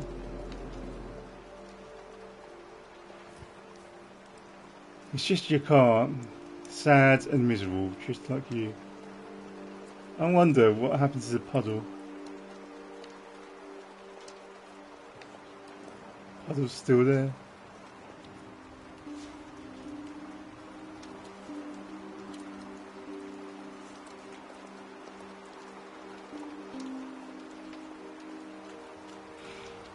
I don't know, they made a big deal about puddle and then it was raining so much.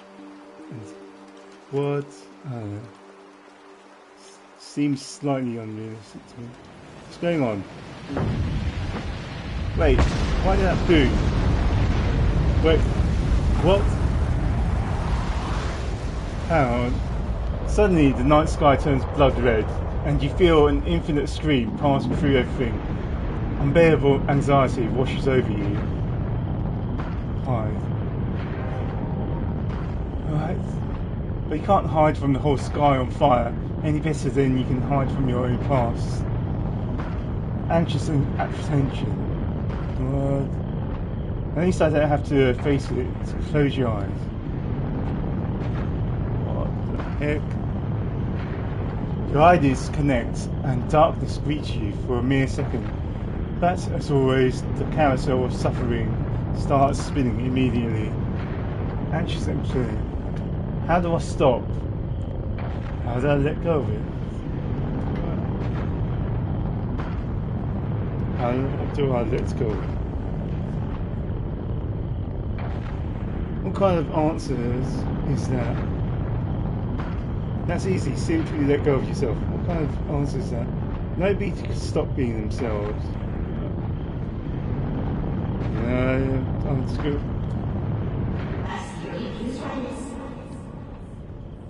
Yeah. The receptionist says whimsically, emerging from the whirlwind.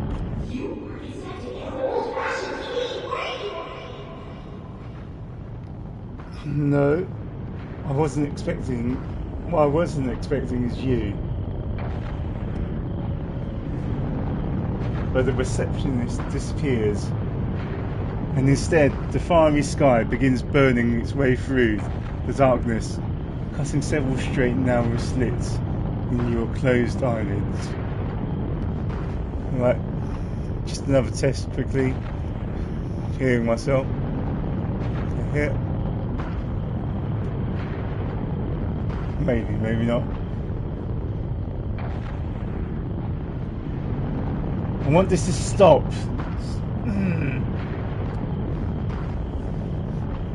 Well then, keep craving, keep clinging, keep suffering. I have no choice.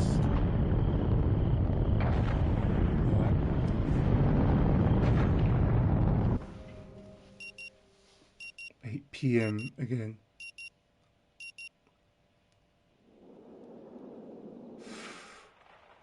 Still with me, Mr. Harrow? What? Well, it took away the impulsive. Hang on. Action.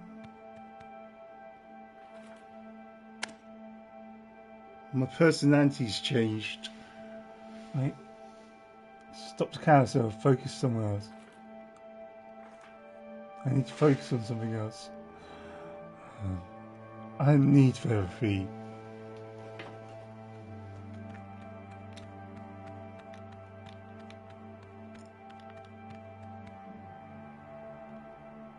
Well, you don't need it here. He's going to say at least. I beg to differ, Mr. Harrow. To truly help you, we need something more time, several sessions, a minimum to determine the severity of your case. As he speaks, Dr. Fink only seems to become more real. But I am aware of a slight lack of motivation on your part. We'll surely be coming back to this condition of yours. Lack of motivation? That's the least of your worries, while your mind is filled with this crushing, overwhelming sense of impending... Wait, did you hear that? A muffled sound of metallic clang from the outside diverts your frail attention. For some unknown reason, your heartbeat accelerates and cold sweat appears in your armpits. At all times, if possible. What? I kind of lost the thread of what he was saying. The doctor finishes, apparently expecting some sort of answer from you. Just nod, sure.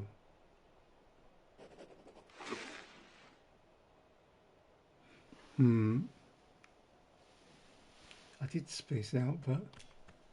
Good.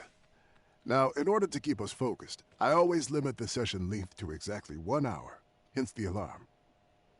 Okay. However, since this is your first session... First, huh? He stops mid-sentence and gives you a concerned look. Mr. Harrow, you're shaking. Are you feeling unwell? Well, you ended the whole session stoically so far, with this one moment of anxiety endured, right?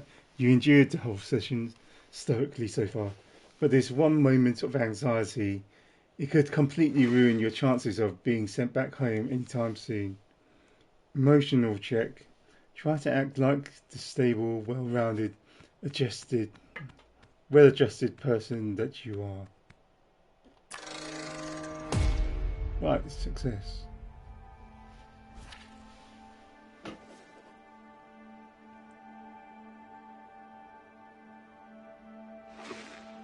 Wait, did I change? I think I accidentally changed my personality to that. And I was messing around.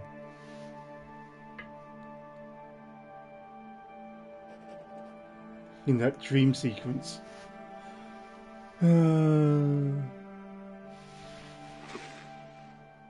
There's no denying you're upset, and the doctor has noticed it already. Best be honest about it. I'd rather not talk about it right now. Lower your eyes. He nods. That's understandable. Sometimes it's hard to talk about our emotions, but we should never be ashamed of having them. Okay. Don't worry. With time, your skill and willingness to identify and communicate your inner states will surely improve. Surely. Just remember that trying to understand our feelings is always a good idea, and very often a necessary step in the process of getting better. Okay. He pauses for a moment. May I ask, how is your sleep these days? Oh, it was terrible. So bad. Bad dreams. I sleep fine. Lie. Is that so?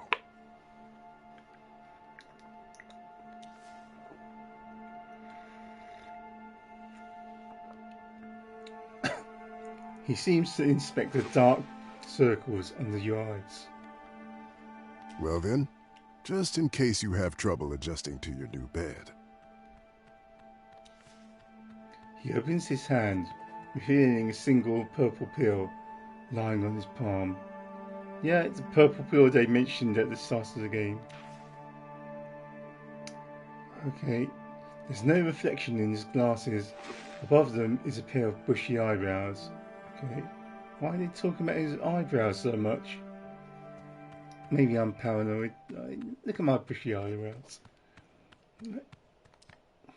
Remember, what I'm giving you is a mild, non-prescription herbal hypnotic drug. Nothing more. Yeah, I'm suspicious. Suspicious because of the warning. Right, take the purple pill. Hopefully it'll help you calm down and get some rest tonight. We'll continue tomorrow. Right. All right then. Now you only need to pick up the key card for your room. And I'll call the receptionist to make sure everything is in order. Sounds good? Thank you. Oh, I have to do the receptionist song and dance again. It's 8:03 p.m. The exit is behind you. That's the bathroom. Can I use it? May I use it, please? Of course. Okay.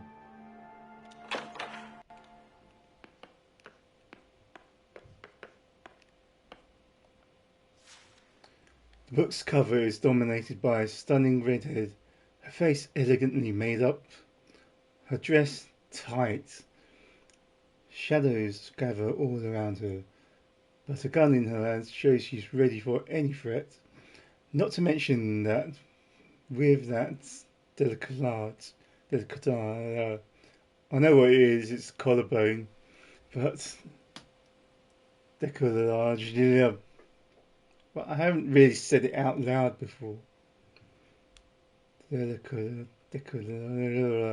She's definitely dressed to kill. But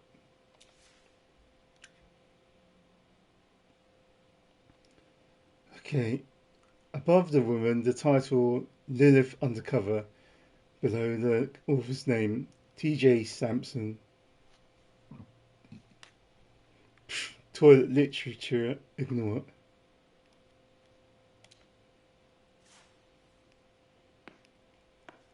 I can't imagine reading physical books on the toilet.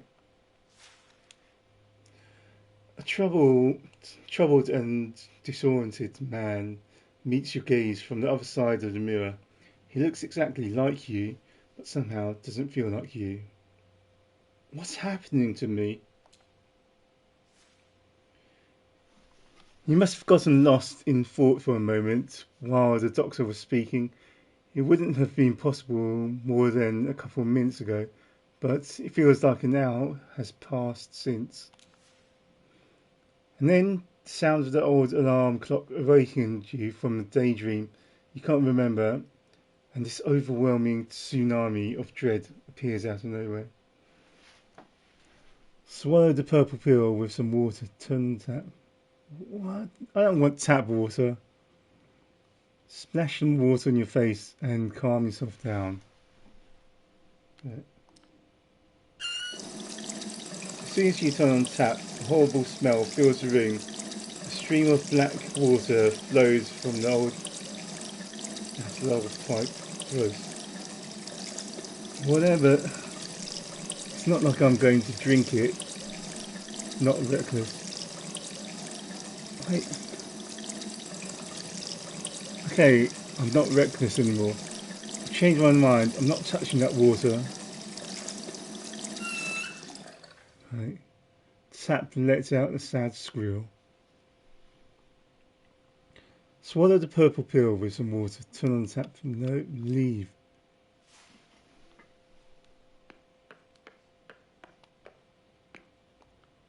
Refreshed yourself? Feeling a bit better now? Not really. Say a bit. That's good to hear. See you tomorrow, Mr. Harrow. Okay.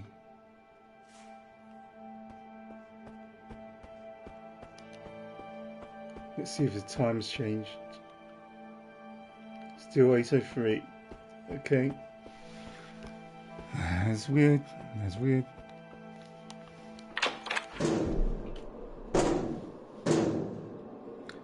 Yep, I know, it's you.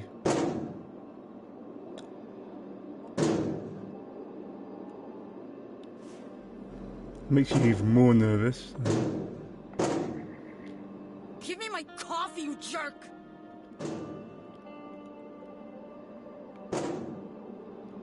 Spit it out already! I can't change this, can I? Come on, you thief! How did my personality points I'll break change? you open if I have to.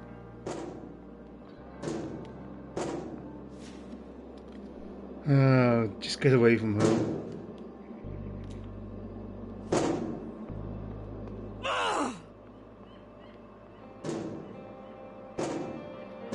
Can I press the red button? Give me my coffee, you jerk!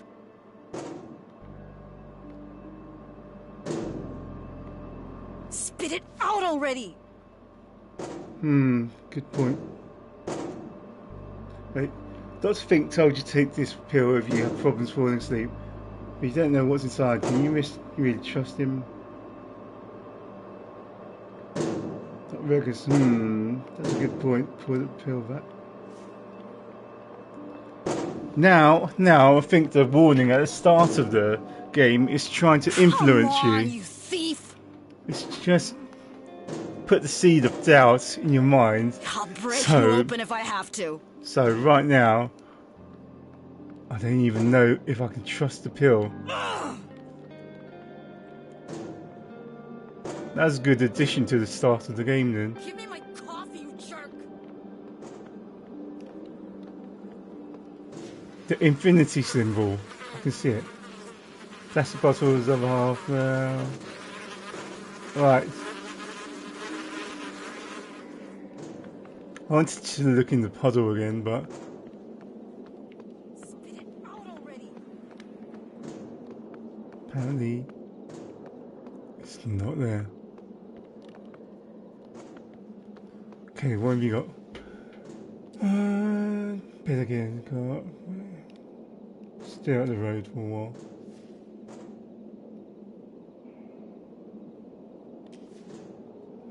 But even if you weren't trapped here, you wouldn't go.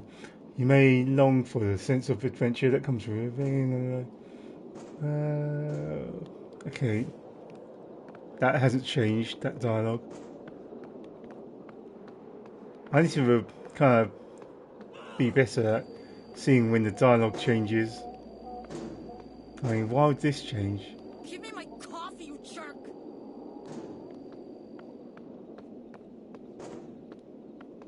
Spit it out already! Okay, let's see if anything changes here.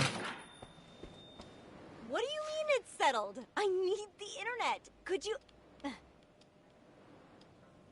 Or the attention of the girl behind the counter is probably cool, yes. Of course it's urgent. Our guests don't have Wi-Fi, the credit card machines are dead. We can't... Okay, it's still the same. Hold on, I have someone on the other line. Wait, that wasn't there before. That didn't happen. Hello, reception? Oh, what can I do for you, Dr. Fink? If it's about the Wi-Fi, Maybe because I turned up earlier. She pauses again, directs her gaze towards you. What? How? I didn't change anything except turn up earlier. Yes, he's here. Of course, no problem. Okay. I didn't do anything though. Not doing. In an instant, the realization dawns on you. Because of your anxious behaviour at the end of the session, Dr. Fink must have just warned the receptionist of your condition. Not cynical, smart at her eyes. Okay, I'm not cynical anymore.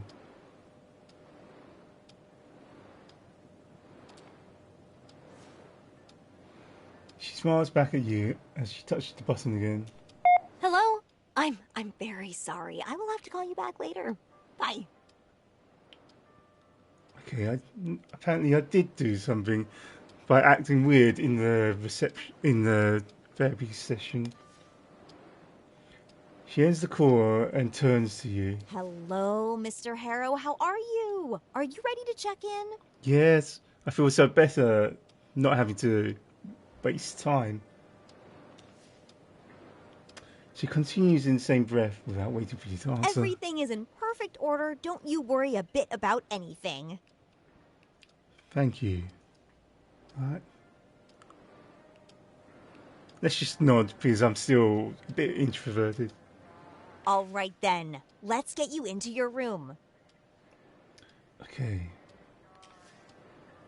Her voice is full of So, enthusiasm. number 6. That's the last one on the second floor. Everything's ready for you. And...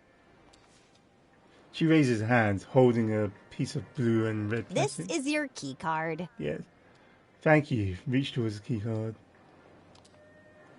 So, you stretch your arm politely, hoping she'll hand you the card, but she's completely ignoring your gesture and is waving it around, excitedly waving it. Oh, I see you're confused by this. You were expecting an old-fashioned key, weren't you? Well, we've decided to modernize for a number of reasons. Just give me the key card.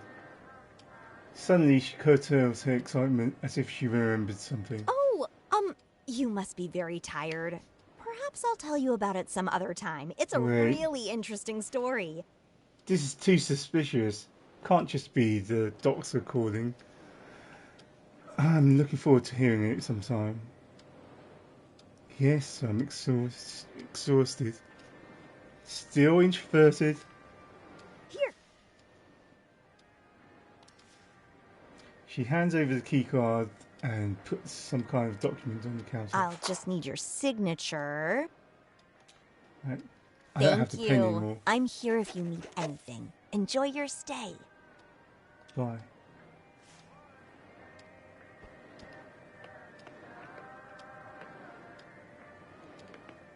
Let's act in character. I wouldn't want to take the leaflet again. But I mysteriously know who the neighbour is. Alright. I'll break you open if I have to.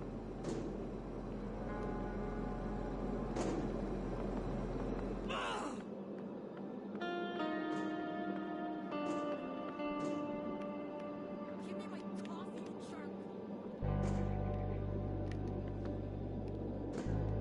I don't know how my personality points changed though. Hang on, that poster.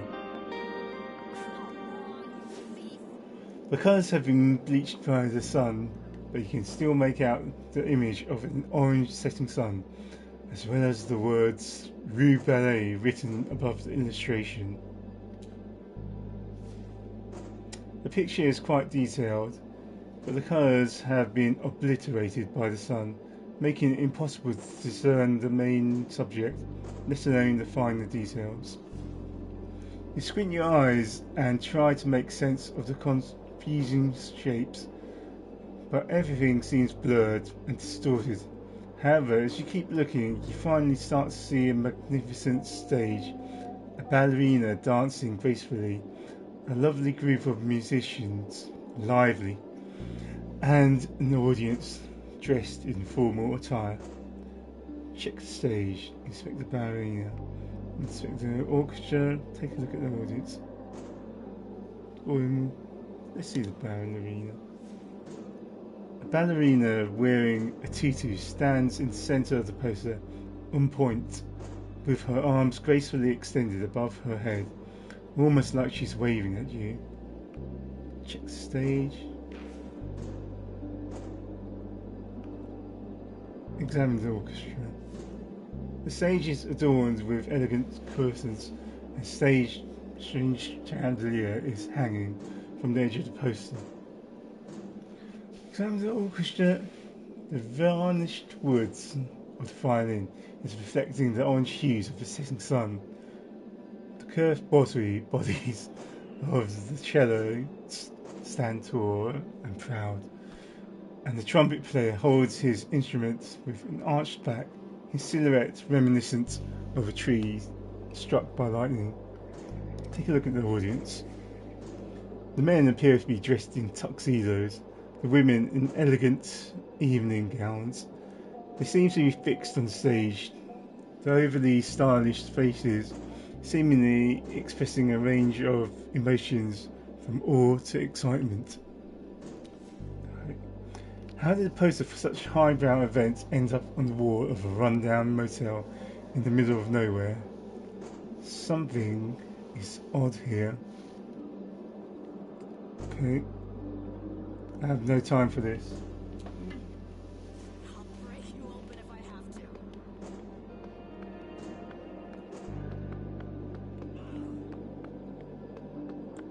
Okay.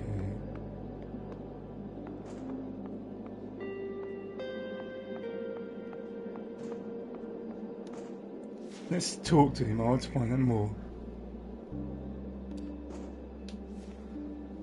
After a few moments, Jason Burns opened the door. Yes? Oh, come on. I know there's no reason for me to, but I was curious.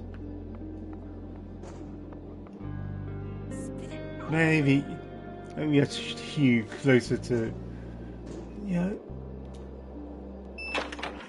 actually following.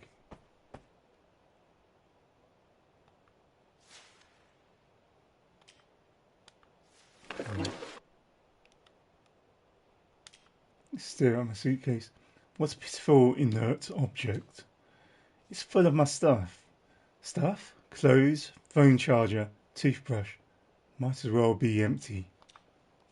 But it isn't. And it won't ever be without your help. Swallow the purple pill. Get up.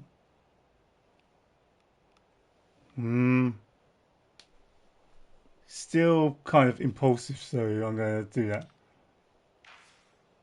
Swallowing a pill without any water is not a pleasant task. True, but getting up only to get some water definitely feels too much effort. Forced, Dr. Totem motivation, come on, get it up. It's not that hard. Force the pill down your throat. Using saliva as a lubricant, you help the pill capsule find its way into your stomach. You have no idea how long it will take to take effect until its effects kick in. So there's nothing to do but wait. Okay.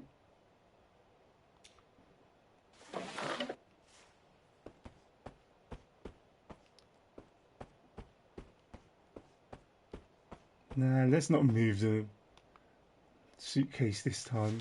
See.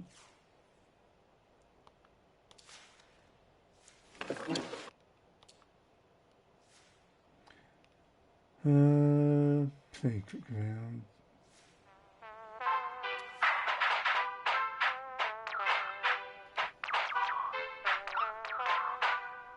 Playing this game right now for some reason feels unsettling. This was supposed to be relaxing. Wait, it's not your fault. Wow. I kind of accidentally skipped that.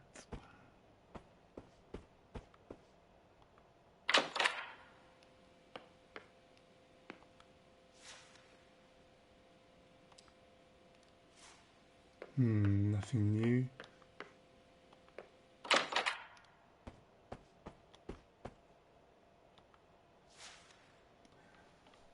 Okay, why am I afraid of unpacking? Perhaps you're scared of what you might find inside. Or maybe you're worried by unpacking and you accept that you're going to stay here sometime. What could be inside? They're going to keep me from here forever, aren't they? What could be inside? I'm not worried about being here forever yet. You. Just put the suitcase away without unpacking. Perhaps I could relax a bit in the armchair instead. You.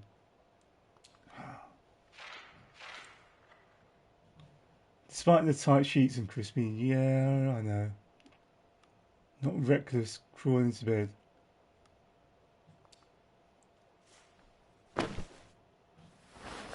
What the hell was that? He inchwormed in. It creaks and squirms as you crawl into it and try to make yourself comfortable. But the overly soft mattress swallows you up. As soon as your head touches the rough pillows, though, tiredness overwhelms you. Coming to this nowhere motel to attend therapy you don't need has drained you both physically and mentally. All you want to do is sleep, but unnerving restlessness is gnawing at you from the inside like a colony of termites munching on a piece of dead wood. With a gentle touch, the phone turns on again. You scroll through the feed. That always makes you drowsy. Okay, we're going to do a scroll. Doom scrolling. You start scrolling, but every post looks like you've already seen it before because you have. Same old, same old. Just close the phone and hope sleep will come. Well then, back to the phone. Okay.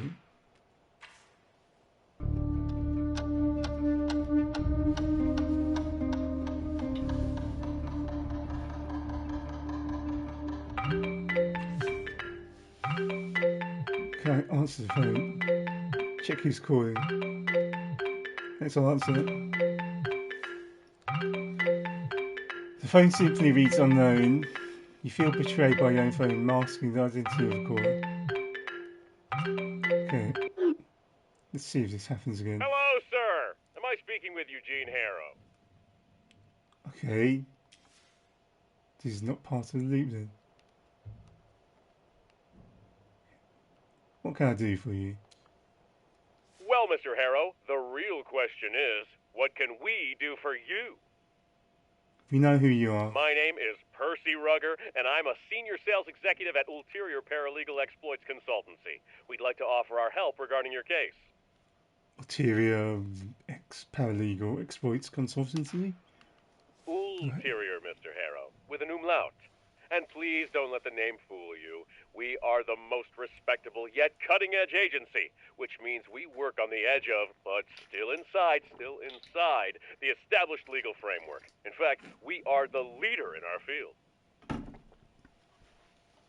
Now, if my information is correct, you have recently been unjustly forced to participate in treatment which, in our opinion, may have consequences not aligned with your best interests. How do they know this, though? I'd rather not talk about it. Thank you, but I'm not interested in your services. At the moment.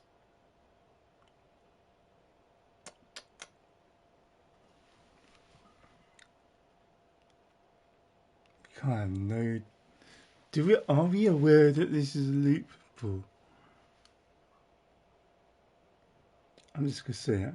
Of course, of course. I'll assume you have nothing against my calling again later, just to make sure you haven't changed your mind. I'll write that down here. Assuming... Eugene, Mr. Harrow, it was a pleasure. Talk to you soon. Tschüss. Okay. Before you have a chance to say anything, Lonely's already dead. Close your eyes again.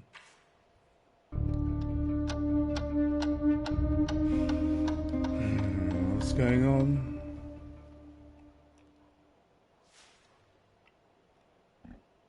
As your mind begins to drift, reality fades away. For a precious moment, there is only darkness and silence. But your mind refuses to calm down. Yep, I know this.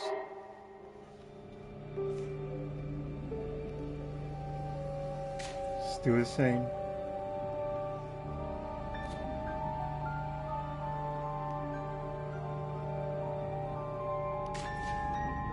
Careless driver. Judging by careless driving, you just witnessed. Yeah, he seems to be in a hurry to break his neck, perhaps. When did this happen? This evening, but later.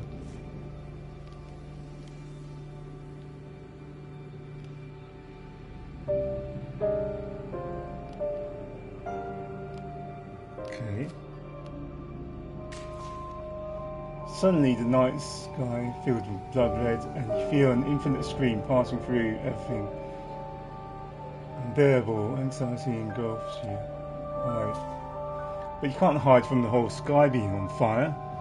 And any better than you can hide from your own past. Nothing happens afterwards.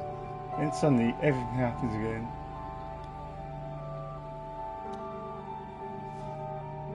Everything again, but nothing after.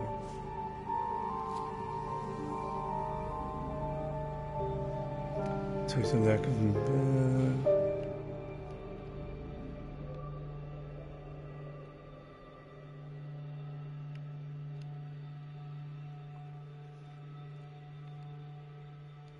access apprehension. Come on. So that was the status effect. That was affecting me. Pursuit calculated, pursuit sensitive.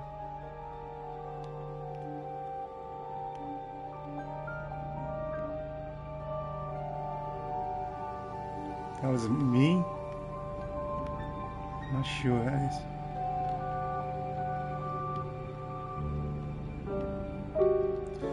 Okay. How am I going to find new interactions then? For a split second, the whole world was exploding. But it was just a thunderclap, the loudest one you've ever witnessed. Never a dull moment here. Shrugs it off. Your mind says it's nothing, but your heart is racing from the sudden shock. The meaning of what we've just experienced is still hard to grasp. Is this some weird deja vu? The memories seem so real, and yet these things clearly never happened. How clearly? Have you actually gone completely mad and have a right to send you to Dr. Fink? But what if the careless driver really does show? What if the careless driver really does show up? What if lightning actually strikes the motel and the night sky turns red? The combination of several specific memories can create an idea, and with enough inspiration or willpower points, you can turn that idea into intention.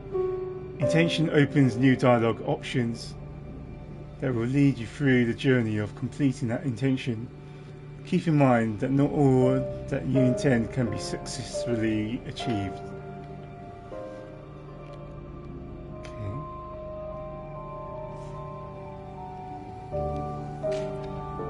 Memory or fantasy. How could you remember something that has yet to happen? And then again, why would you imagine events so specific?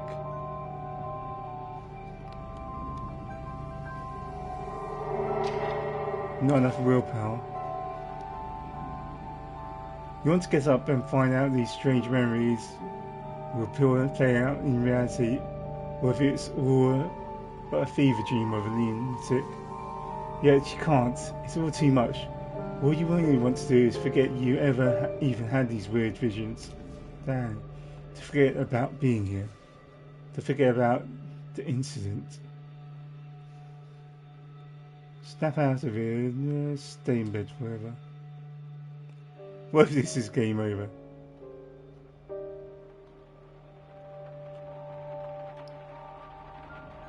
The noises will still interrupt me, surely. Seconds feel like minutes, and minutes feel like hours. My brain filled that in. So. Close your eyes again, phone. Well, back to the phone. With gentle touch, the phone screen turns on again.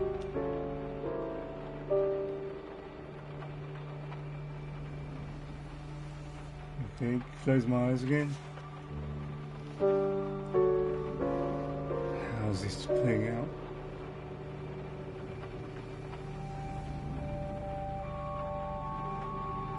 As soon as you close your eyes, the images return again, each chasing one another. But gradually, your thoughts begin to slow down. I remember this. And your consciousness lightens its feverish grip on you. Impatient, no restlessness.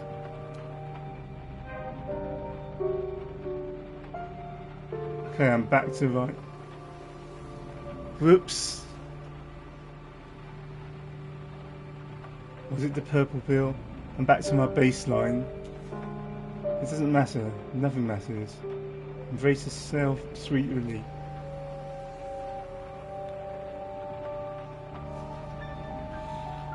Like a leaf on the wind, you toss this way and that.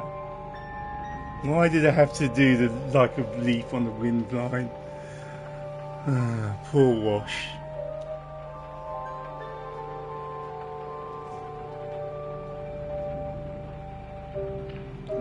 Here we go.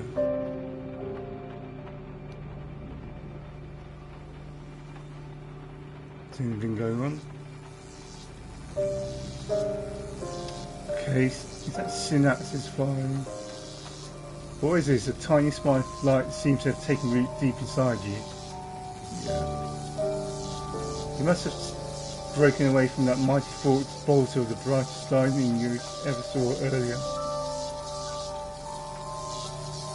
Spark still without shape, still without purpose, but full of potential. Goosh. The sound of light loudest thunder jerks you out of your slumber.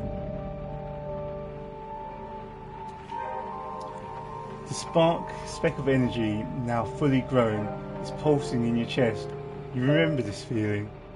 Inspiration gained. You can use these inspiration points in the mind map to turn ideas into intentions.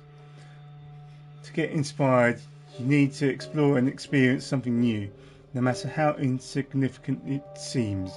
But unlike real willpower, inspiration is fickle thing. Once spent, it's gone for good.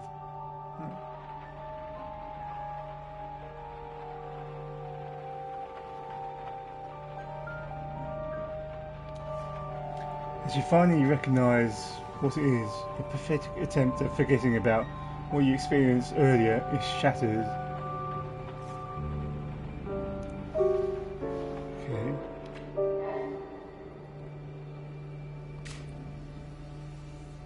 It's hard to commit this.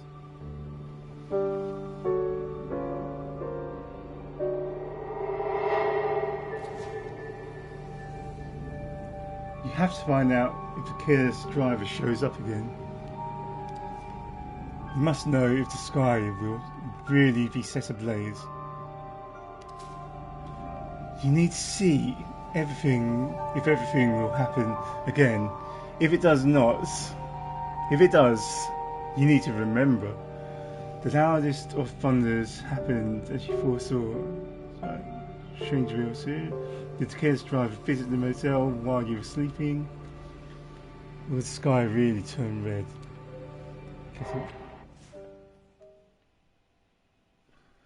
Here you can see the active intentions. Select them and see more details about how to complete them. Choosing an intention will open the mind map with the intention focus. Kind of wish this would happen in real life. You can kind of mind map. Actually, it could happen, but you know, you kind of get stuck up in your daily routine. But here, you kind of get new quests.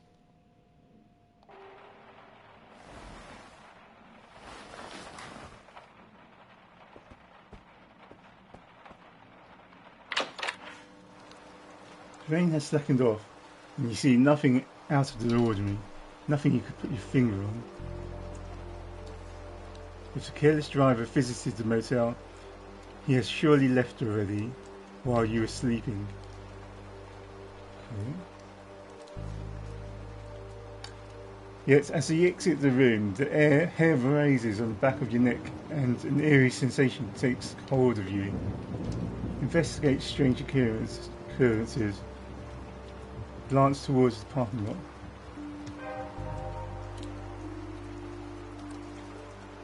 As you stare at the reflections on the wet, dark asphalt, the memory begins unfolding in your mind again.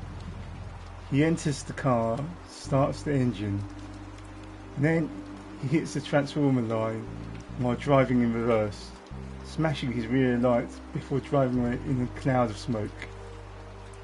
If this really happened, you may be able to find some evidence down there. That's right.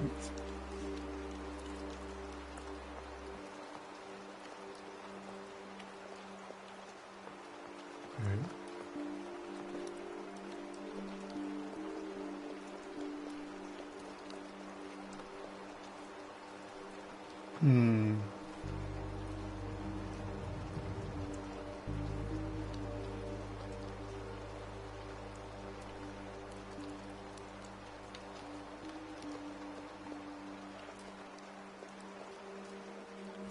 I was waiting for that hood.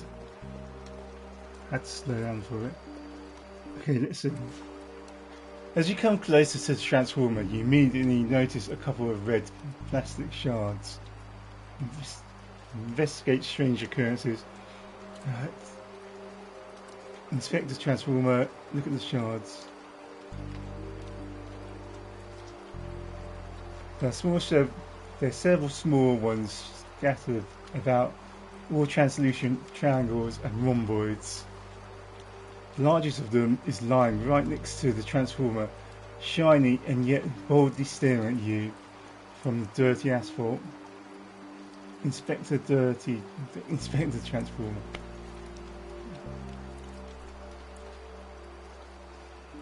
The Transformer doesn't show any obvious signs of the impact. Inspect the largest shard. I knew I'd find something here, and so I did. Like, the shard is obviously a part of the broken tail light. This means he's been here already. There's no other option.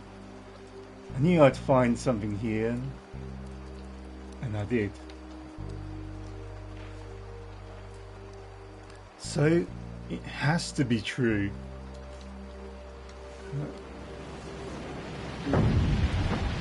Oh crap. Everything happened again. And then before you can wrap your head around it, the skies are once again set ablaze exactly as you remember, only confusing you for even further.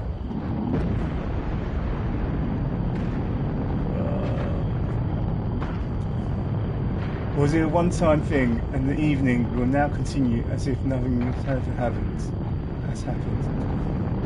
Befuddled, you cast your gaze on your wristwatch.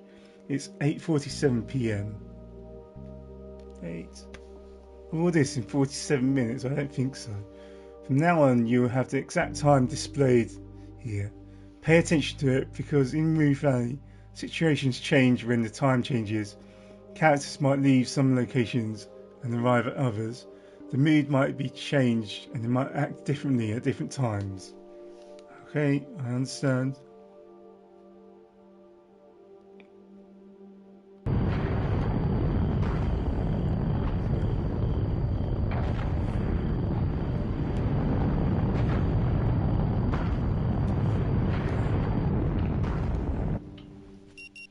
Here we are, 8 p.m.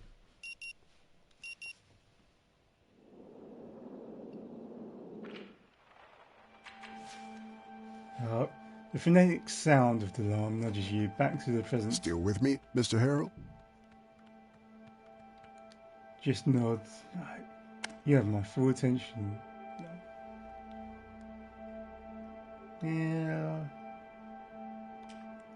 Mr. Harrell, I am aware of a slight lack of motivation that you may be experiencing right now. Actually, he seems okay. Lack of motivation, but you are motivated. You just need to remember. I was daydreaming. I don't want to remember. To remember? Yes, there was something very important. Right.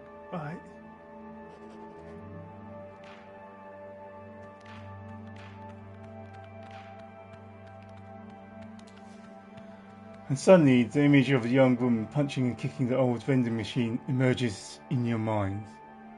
A muffled sound of metallic clanging outside. Yep. So he remembers her. But it's like the first rock in an avalanche. It's inevitably followed by others, and more memories start emerging. The receptionists, the thunder, the mysterious driver, and finally that of yourself standing in front of the transformer under the fiery sky, hoping you won't forget everything again.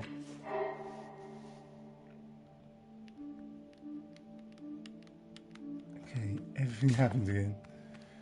The loudest of thunderclaps happened as you foresaw. You found several red plastic shards by the power transformer, where the careless driver smashed his rear light, and then the lights turned red again. The sky turned red again. As you struggle to put memories in the correct order, your mental fog dissipates, and two simple words form on your lips. Time loop. Nice.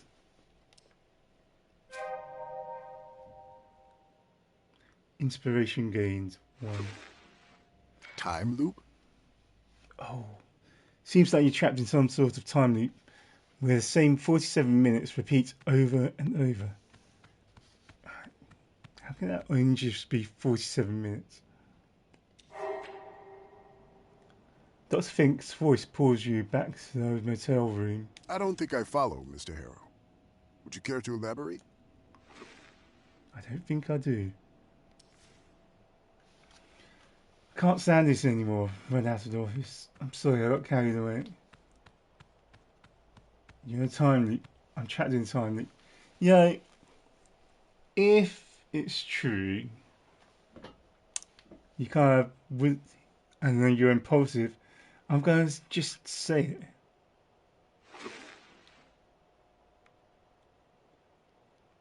But I'm also reckless, so I just want to run out of here. Mr. Harrow, please. Okay. I'll break you open if I have to. As you step out of the doctor's office, trying to keep your attention away from the angry woman and the vending machine, you can't help but pull yourself towards the only fragment of your previous life. Your car. Through the years of neglect and a few layers of desert sand, you manage to catch a glimpse of your own reflection in your car's window. Are you really thinking of running away? Yes. Impulsive, remember? Continue. Bold choice. Nothing says I'm in control of my life like flooring it into the great unknown. Or slinking back home. This can't be real. I just want to leave this godforsaken place. Fuck this place. I don't belong here. Yeah, impulsive. And impatient. Agreed. Fuck this place. Fuck this motel. And fuck this crap of a doctor. Fuck this senseless time anomaly. Yeah. And that stupid clock. And fuck this motel. And the whole desert around it. Fuck this crack of a doctor. And his judging eyebrows.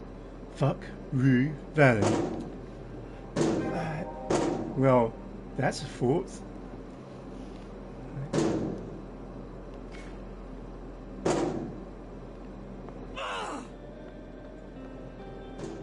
Let's go. Even though the car is a mess, it still has gas, and it's better than walking. Drive north. Give me my coffee, you jerk! Come on. That might be impulsive, but I'm trying to act like a bit like the character would. Okay.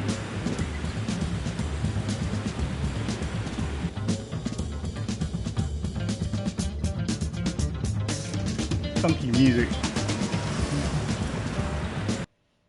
Alright, what happened there? Pause. Okay, 5 minutes. Is that all? Seems a lot for 4 minutes worth of driving.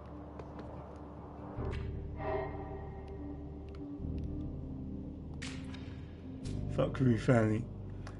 And this is how you really feel about this place? I don't know.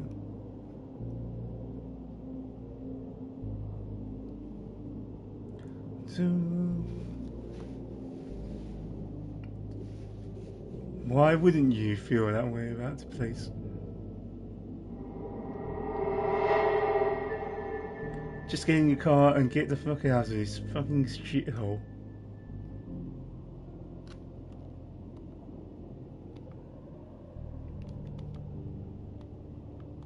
Okay.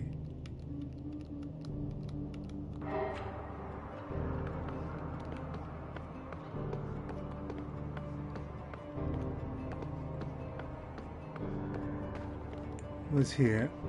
Well, I'd be looking for a way to lower the bollards.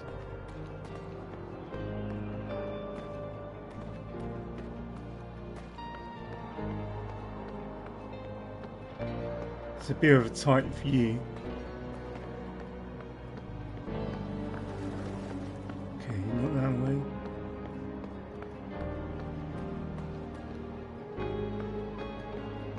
Alright. Only places we're building.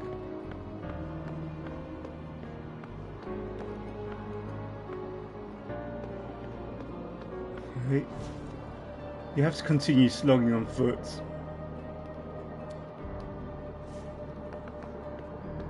I want to look around town. Okay. Is it not letting me do the option again?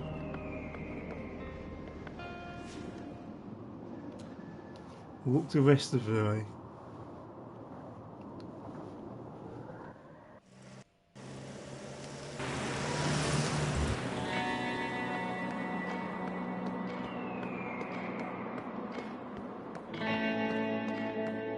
Okay, can I run? Your ears are pierced by the ringtone that you swore you changed years ago.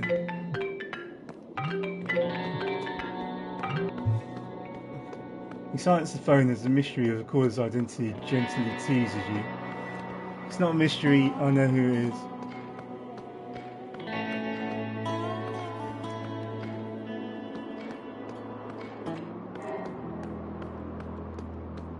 The fiery sky.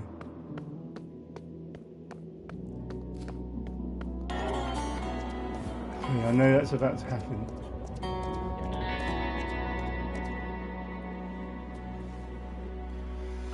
Okay,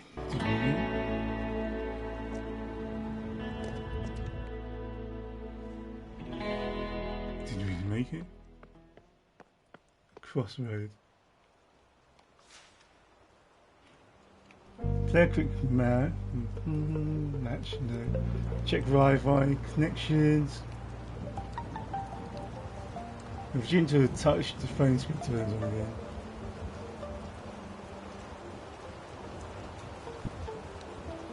The phone struggles to find anything even remotely resembling a signal.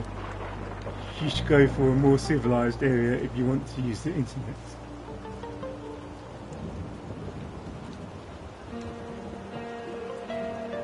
Okay, the reflection is a bit weird there.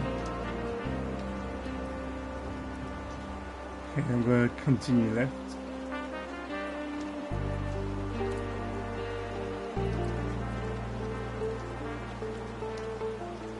Can I steal the car?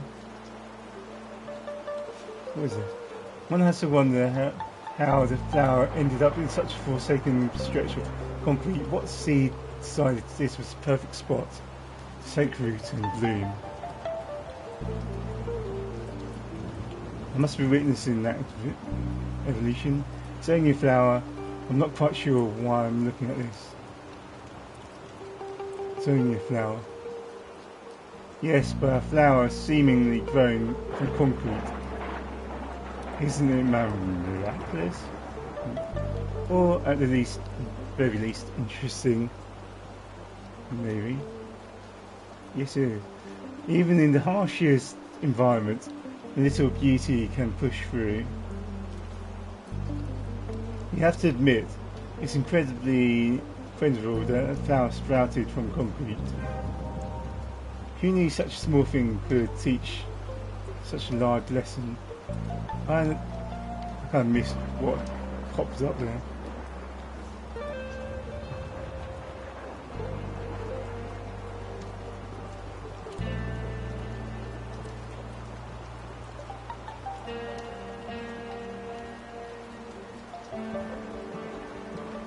Okay, where's this car? Like a snowflake resting on scorched earth, this car sticks out from the cracked asphalt of Rue Valley. Inspect the car. It's either brand new or kept extremely neat. Inside you see how everything is in its place. Handbrake pulled, gear shift in neutral, steering wheel perfectly straight, keys in the ignition. Wait a minute. Keys in the ignition? Open the door. As you grab the door handle, the softest click informs you the door is open. Come on, you're not going to steal someone else's car. Of course not. Close the door.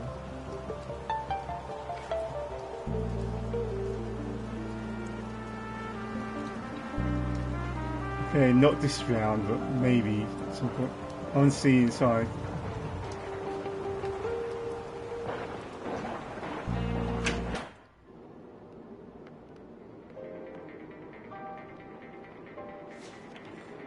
The annoying sound from the arcade machine is both repulsive and inviting.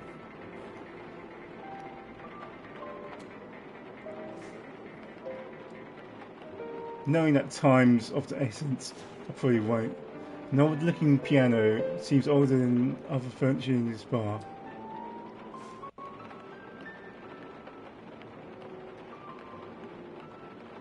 $8.26.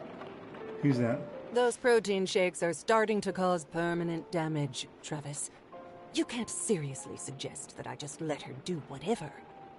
Hey, just trying to help and give you a different angle. Believe me, I've considered every possible angle. A token appears in her hand and starts spinning from her fingers. Then she turns towards you, her eyes a pair of icy daggers. I understand this is a public space, but this is a private talk. Move exactly 5 yards away and let us finish. The bartender gives you a look that's heterogeneous cocktail of, I'm sorry bro, and you kind of deserve it. Well, from context I know it means both. Sorry for bothering you. Apology accepted. Remember, exactly 5 yards. I can't help but wonder, is this her normal self or is tonight's special?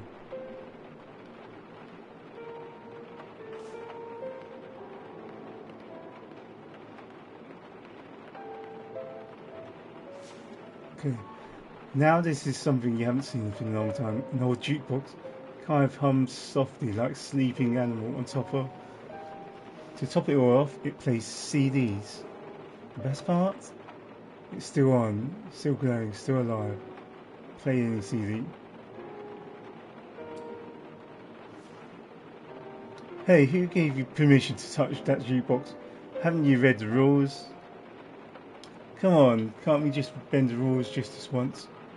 Didn't read it, and I still don't care. Am I unkind? Well, she was a jerk to me, even though I invaded personal space. Let's try and be kind this time. Bend the rules in your own house. Here, they matter. Off! Now. Silence hits you harder than you expected. It clings to your skin, in your mouth. The aftertaste is bitter, ash and iron. And yet, it was worth it. Sometimes you have to poke the rules to remember they're still capable of shaking the walls.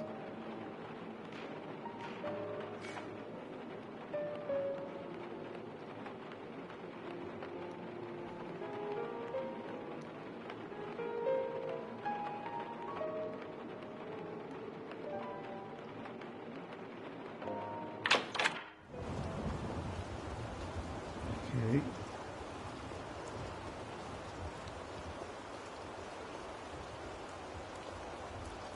I feel like this is going to be useful in some other timeline, but not here.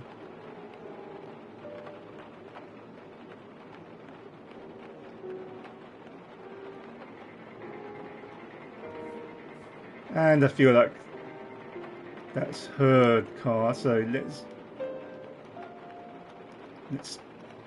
poke the bear.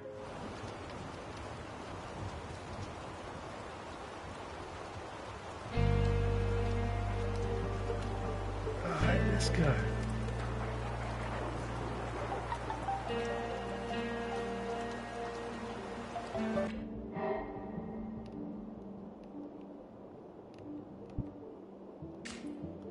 Controlling lady in the big hat. Huge hat lady seems to be a bit of a control freak. Razor sharp tongue, ready to lash out at anyone, you included. She has some kind of token that constantly twirls in her hand. Unlocked fancy sports car. Car just stands there, open and keys in ignition. Let's do it.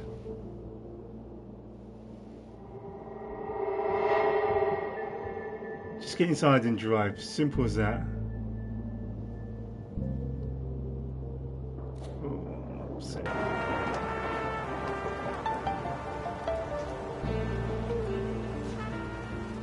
See all the fancy sports cars. Get in the car and drive north. Get in the car and drive south. Go to the Marcel.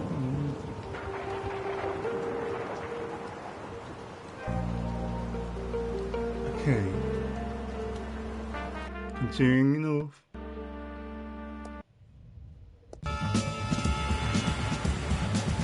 Wait, I was heading north as well.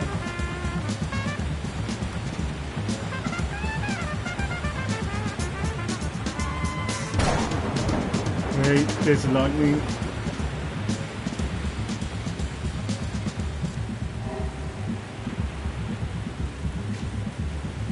And just like that, you've added Grand Theft Auto to your rap sheet. Good thing you're on the Timeloop.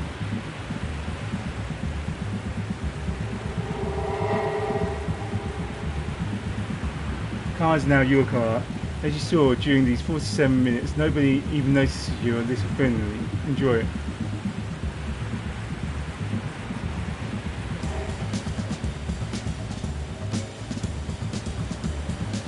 As the farming skies catches you again, you see something in the distance. It's hard to make out, but the road leads into a tunnel with some mining equipment and a car just before it. There's someone next to the car, but even with this car, you can't outrun the loop. Not unless you start driving before the sun sets. Close your eyes and end the loop in the comfort of your new car.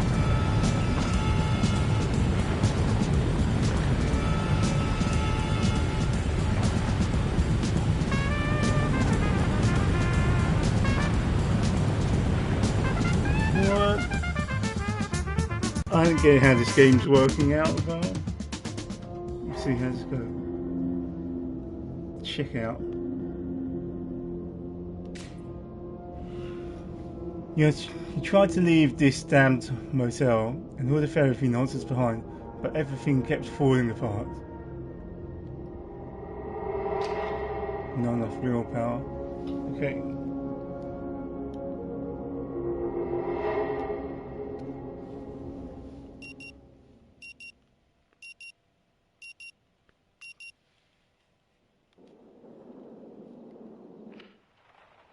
Still with me, Mr. Harrow?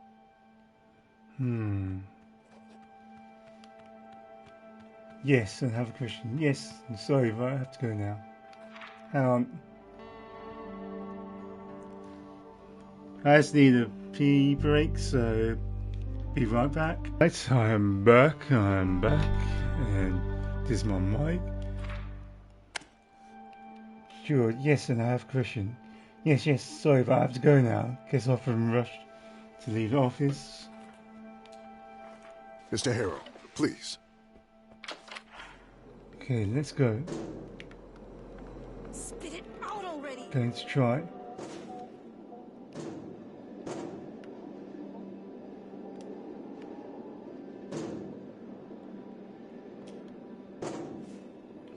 Okay, that's where I was, right? Thief.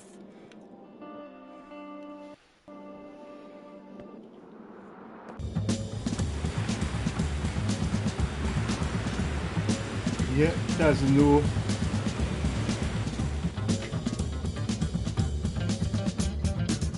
See, this is what I was thinking about, with games where you have to make decisions based on what your character would do. Come on. And he's going to be trying to make as much time as possible for this. I remember.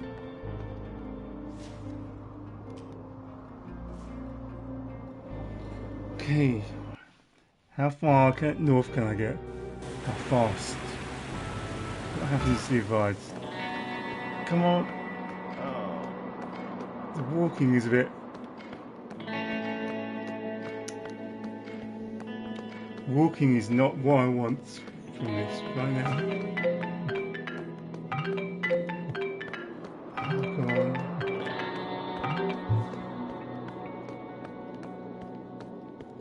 Oh. Remember, he needed to get there before sunset, so this is it.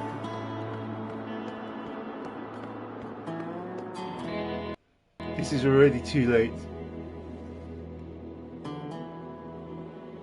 feel it.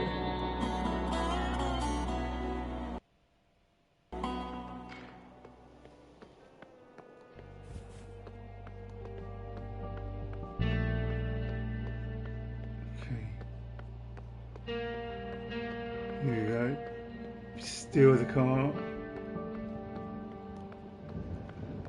And go.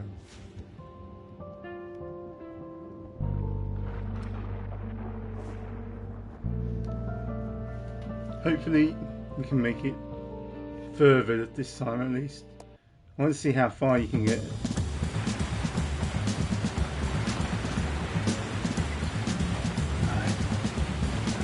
How far can you get?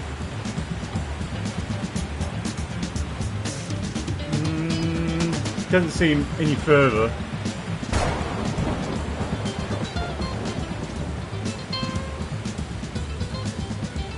Just seemed like a waste.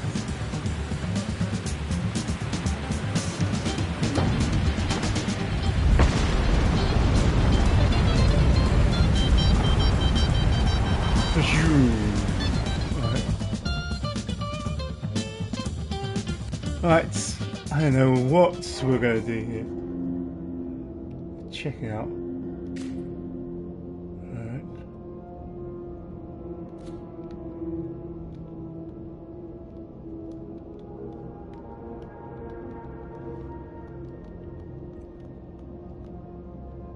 So that's the same, I think.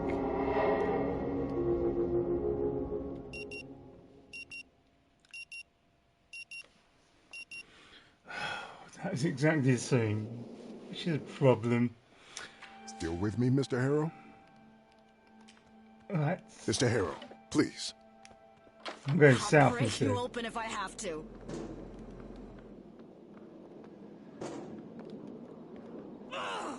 Right, so the programming is not as Give me my coffee, you jerk. precise as I think. Or the timing isn't. It gives you leeway. I mean, if it was precise timing, I think I'd be annoyed by the game, but still, it's kind of illusionary. I'm going south this time though. Run! Still 83.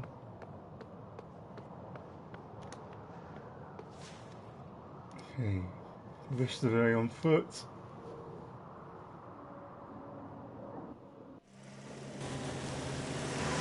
Right, what have you got?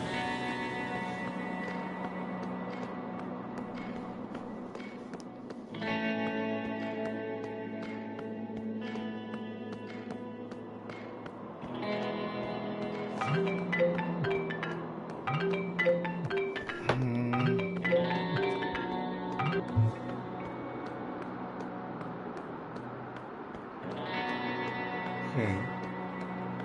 We still ignoring that?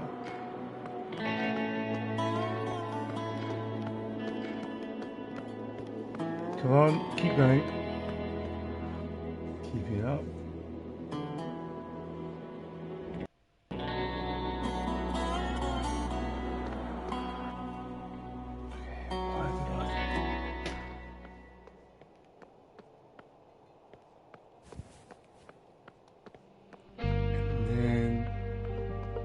Try going south this time.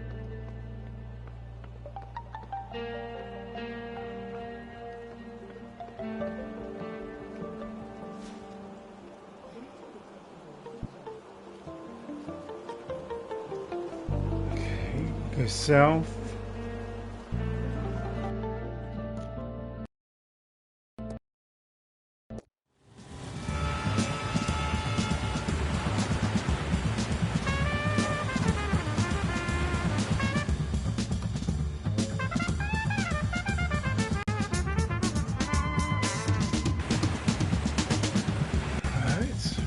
Where do we go?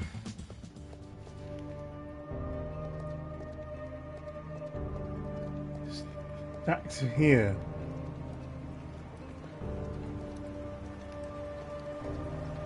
Doesn't really help.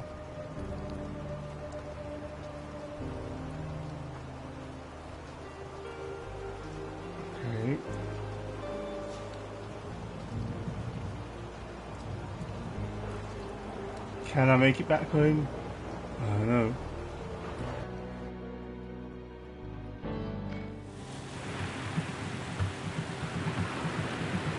Wait, why am I in sports car now?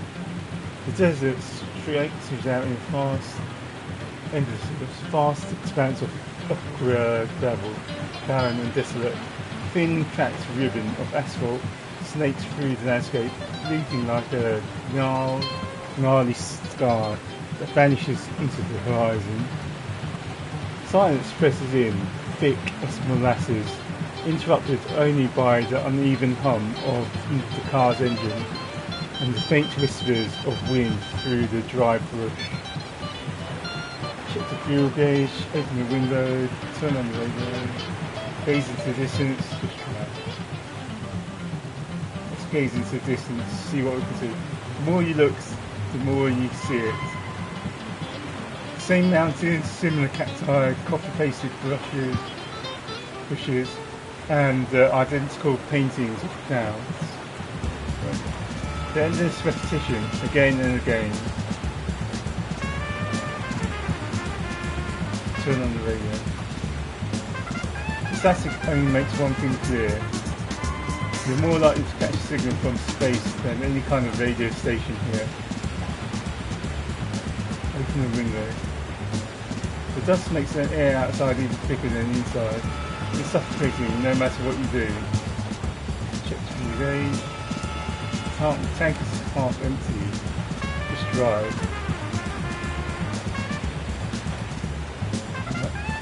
No matter how hard you try, there's no running away from your poor decisions. You've got better mileage. Just keep driving.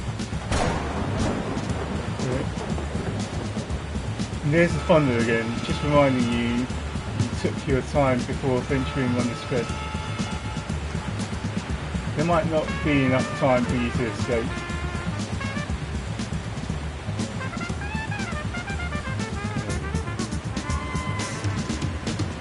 In your rearview mirror, the sky ignites, painting the horizon really beautiful. Why am I reading that every time? I don't know. It's just a habit. And let's go. The phone was slow. Yeah. If you only did foolishly waddle along, squandering time with such flair. Waddle along? I've got this, all I need to do is slip on it.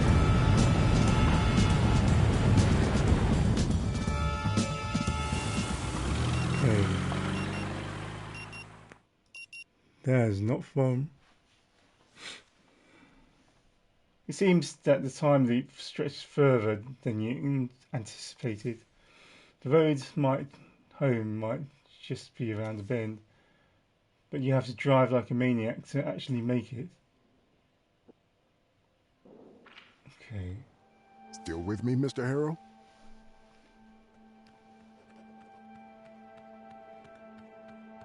Fuck Rue Valley. Leave without saying anything and drive like a maniac. Let's try it.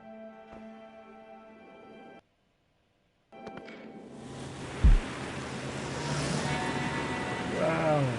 The car leaps forward like a faking old nag, tires spitting dust and gravel with disdain.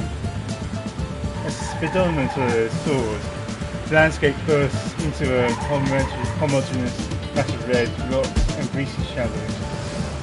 The foolhardy temple calls the mind another careless driver. It must be one of those Rue Valley things, pushing you up, even when you're fresh out of it. I don't want to think about it. I don't care. I'll make it this time. Maybe he managed to escape. Lingering on that thought certainly won't help. Every turn of the wheel flirts with disaster, pebbles ricocheting beneath the chassis. As the road itself is daring you to lose control. Step on it.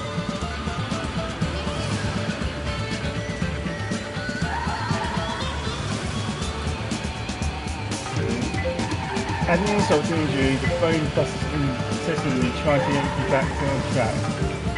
Silence the call for good. Just thrown out the window. Go now.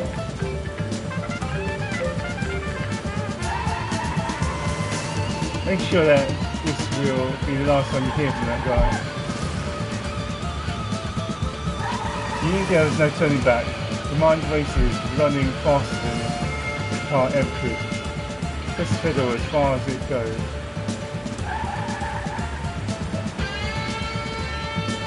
I think throwing the phone out the window won't make a difference. Looking the wheel, you're counting on it. You're counting down to it. Every second dragging longer than the last. You can almost feel the air tense up before the strike until there is. Once again, predicting the unpredictable, a thick cloud given to you, and you alone. You leave behind the soaking desert road. Ignore the thought and keep driving.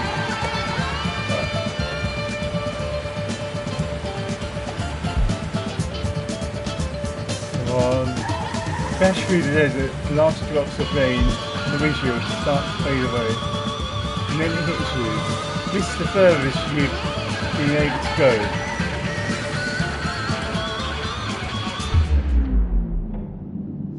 Wait, but time stops.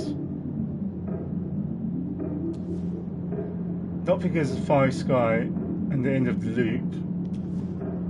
Your internal clock says you still have a couple of minutes before that happens. It stops because you are not in control anymore. In control of what? Well, take a guess. My future, my past, my life? My future? Questionable considering the situation. But it's certain that you're not in control of this car anymore. Powered by inertia and slippery asphalt, the vehicle acts on its own, swerving and sliding with astonishing choreography. Decision check. Quickly but carefully do something to avoid disaster. Failure, too impulsive. Oh, damn. I think he died. In an instant, the decision is made for you, and violent impact shakes the car to its core. Metal crumplings and glass shatters, while rain mingles with your innards, painting a surreal impression on the side of the road. Still with me, Mr. Harrow? His voice cuts through like a lifeline, but just as the comfort of the words wraps around you, it twists and morphs into a jarring, grinding noise. He yanks you back to reality as the remnants of the cliff rock debris drums against the car's shell with relentless enthusiasm. Though, through a dense fog of pain, your nerves frantically fire, desperately trying to wake up to your unresponsive body. Try to move, take a deep breath. Proceed, produce sound, any sound.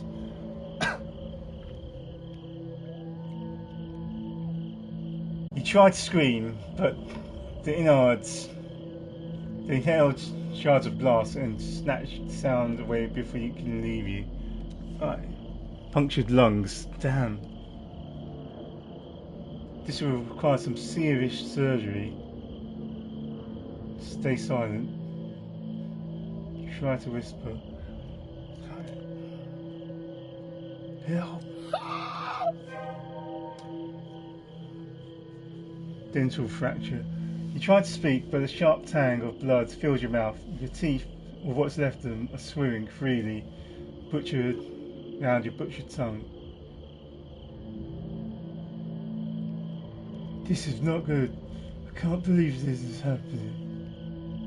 Oh no, I'm afraid of dentists.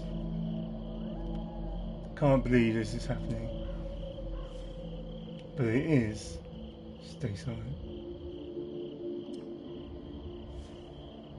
Okay, Try to move. Just lie down and do nothing. Try to move.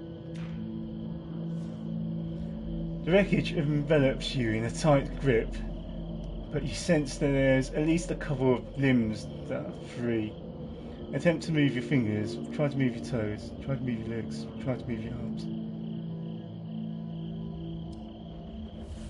The command falls short. Your legs twist at impossible angles.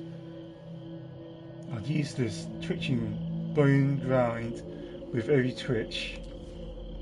You're not going anywhere. Attempt to move your arm. Move your arm. Every movement sends a jolting of agony. A grim reminder that somehow you're still alive. But your arms are all messed up.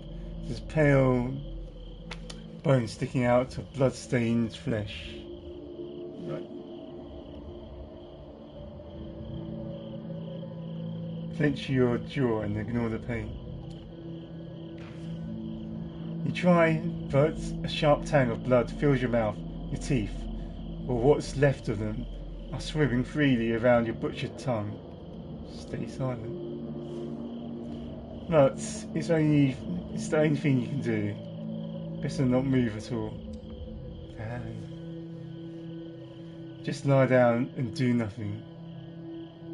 Jeez, this is painful. I mean, you escape. I tried to escape the time loop, but I didn't anticipate such a long wait for death.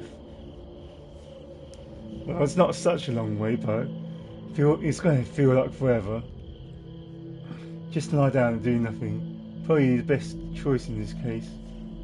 But what is that noise? Focus on the noise.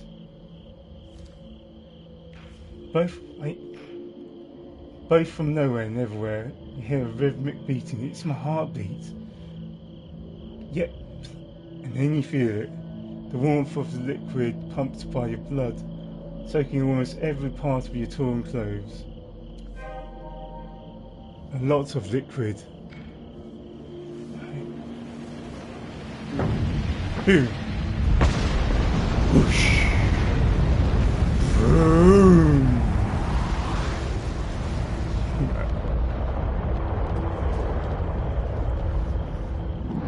Through half-closed, tear-filled eyes, you sense the orange haze rising, the ground trembling under you. It's happening again. But you're happy this time.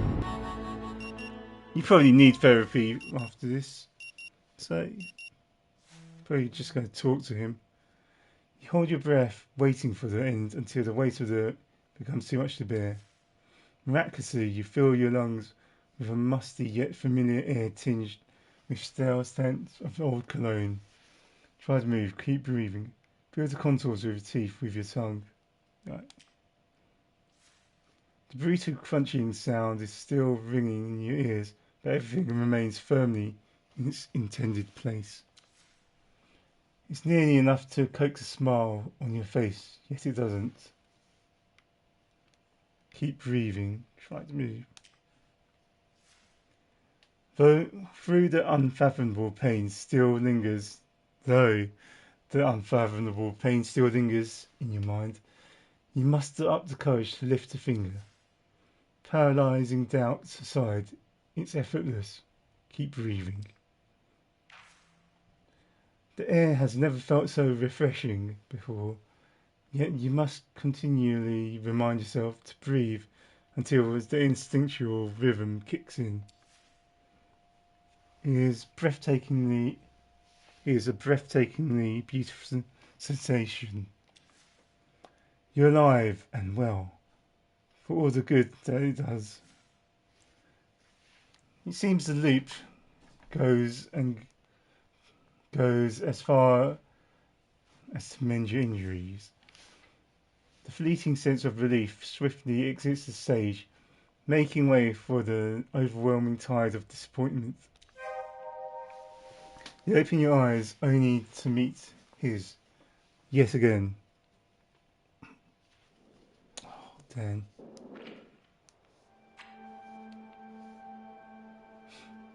Alright, now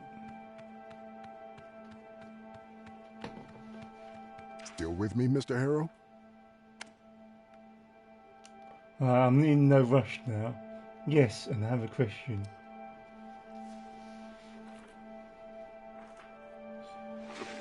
Fire sky. Doctor, I saw the whole sky being set on fire. You know, time I'm trapped in time loop.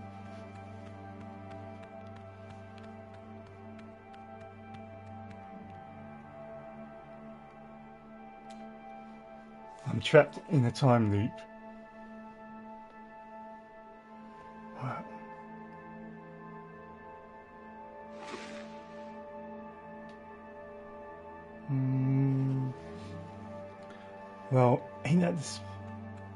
Wow. Ain't that the smartest thing to say to a psychotherapist at the end of your first session? He probably is going to draft you in a certificate of sanity now. I see. He gives you a concerned look and starts to scribble something in his notebook. You're pretty sure that he wrote down the word crazy at least once. You don't understand me. The time loop is real. The next 47 minutes are repeating over and over again. Right. I want to know what he says to this. He scribbles a few more words. Alright. And how does that make you feel? He doesn't believe you. He thinks you're crazy. You don't believe me. You think I'm crazy.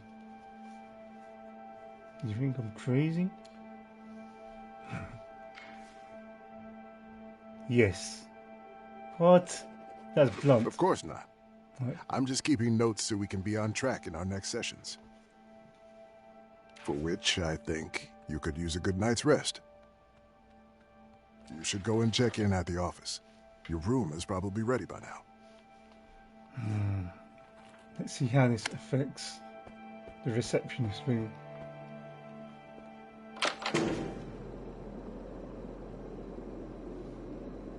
As you leave the doctor's office, the same sight hits you once again. You struggle with the fact that time loop seems to be infinite. I hate this place, I just want to leave. But you can't leave. No matter where you go, you'll still be tossed back here as soon as the clock hits 8:47. I get it, but I still hate this place. It seems that you'll stay here for a long time. This attitude won't help much. I don't care. This place sucks. Maybe you're right. I'll give up. No. I don't care. This place sucks. Suit yourself. Alright. Became obsessed.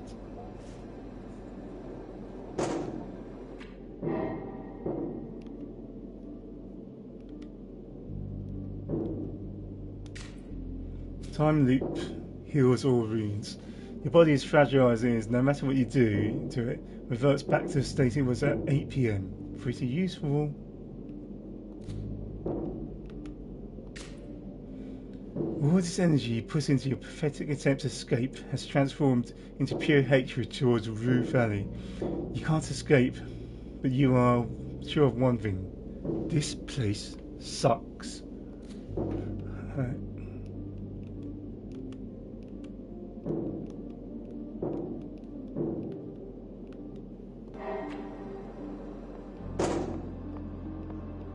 Can I talk to her now? Or did I trap it Spit it out already! Talk with her? Oh, I can.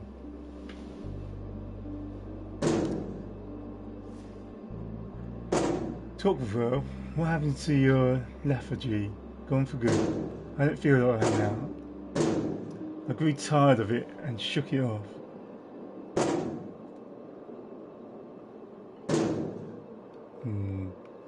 Lethargy.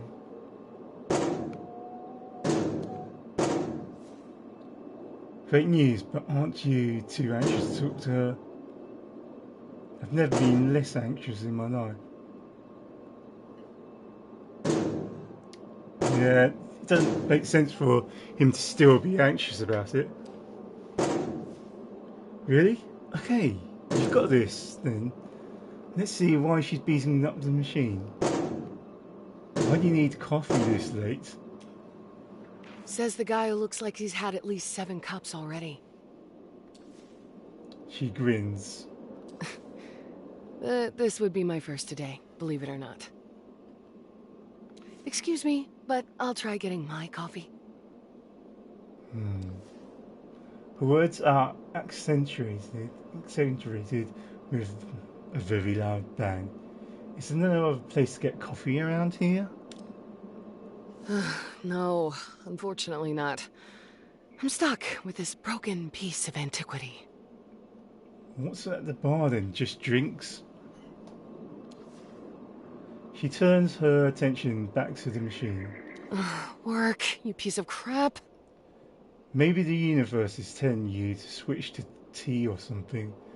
Well, if it's of any consolation, I'm hoping for a snack from that machine.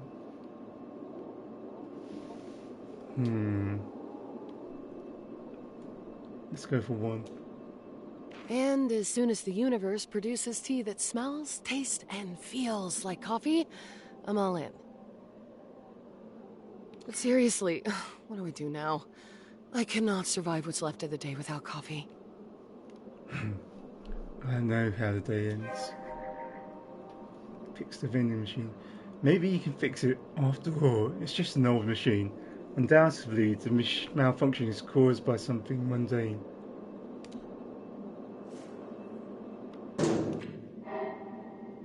I want to find out more about her. She sounds interesting. Do I have this? The vending machine is stuck. The vending machine seems to be stuck. Apparently the lack of coffee is turning some people into monsters. Maybe you can do something about it.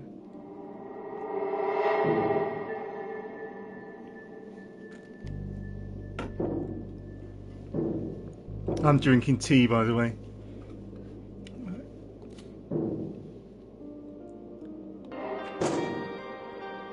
Come on, you thief! How can I fix it? Not coming in close. I'll break you open if I have to. How will I find out?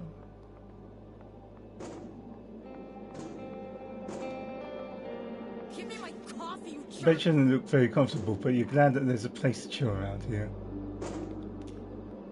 Spit it out already!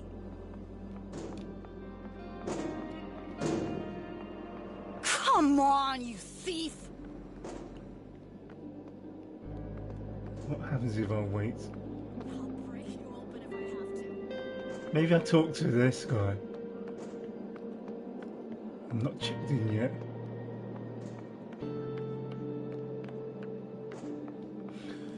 Okay. Still probably no reason to.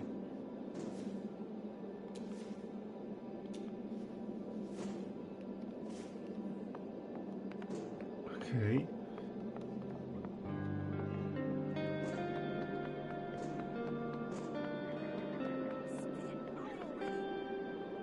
No.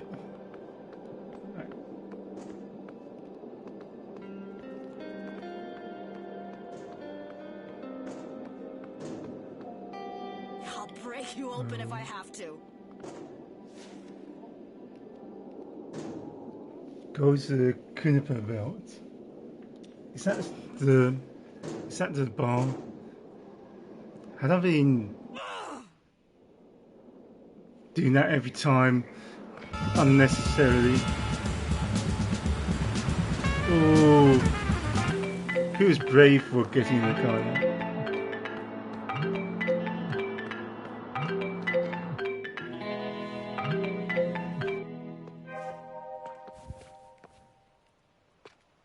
Soaked. Wait, can I? Could I have gotten to her before she got there? Let's talk before. Let's not disturb them right now.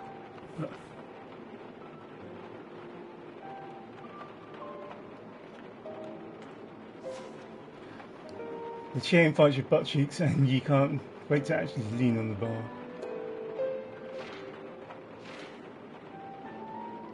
With a squeaking friction between your pants and the leather seat, you place yourself in a surprisingly comfortable chair. So you're trapped in an ever-repeating 47 minutes. There must be a way to stop it. There has to be an explanation.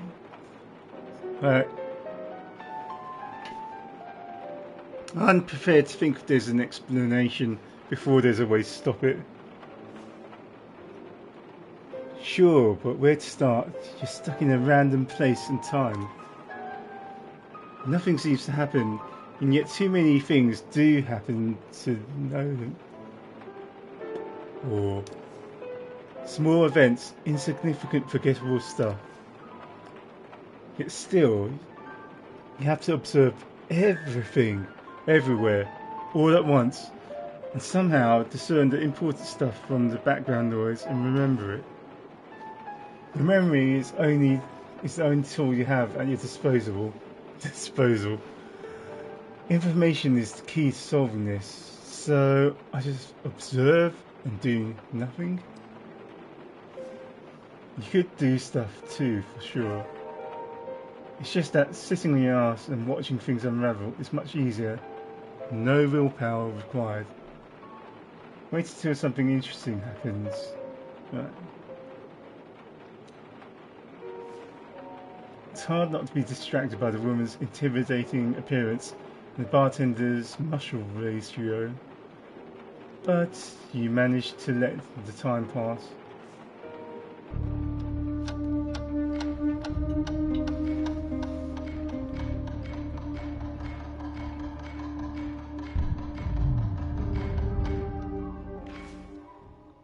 After a while, the lady ends her conversation with the big guy and starts to leave. As she heads up the stairs, Jason Burns, completely drenched, appears in the entrance. As he takes a seat at one of the tables, you realise that it's 8:43 p.m. 4 more minutes until the sky sets ablaze. It's unlikely something else worthy of note will happen before then. Yeah, that's right. Best use is 4 minutes. Let's wait until the end. Every minute counts. I want to see what he does. No. What he does before nothing happens.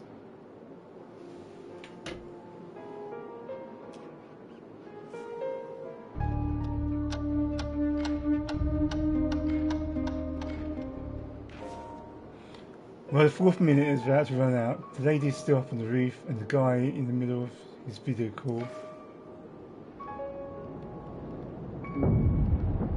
Okay, nothing interesting. Got it.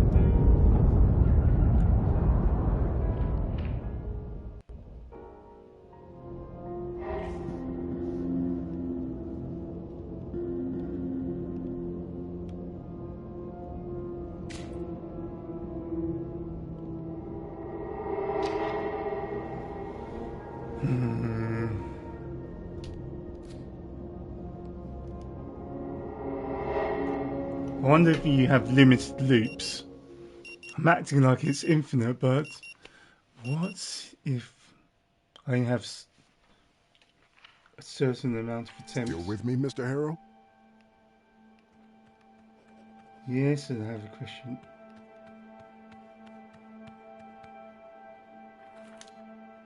Let's try and get there before. Give me my coffee, you jerk!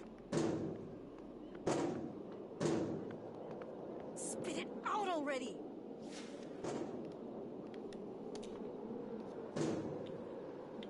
Come on, you thief! Okay, what happens?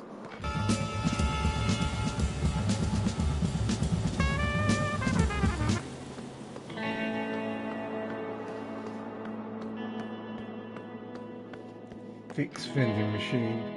How am I going to fix the vending machine though?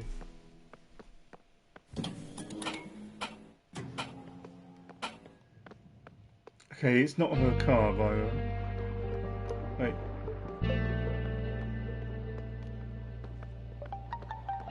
Yes. Yes, Richard. Some kind of token appears in her hand, spinning from finger to finger. A brief pause while she listens to Richard, daggers shining in her eyes. Give me just a moment.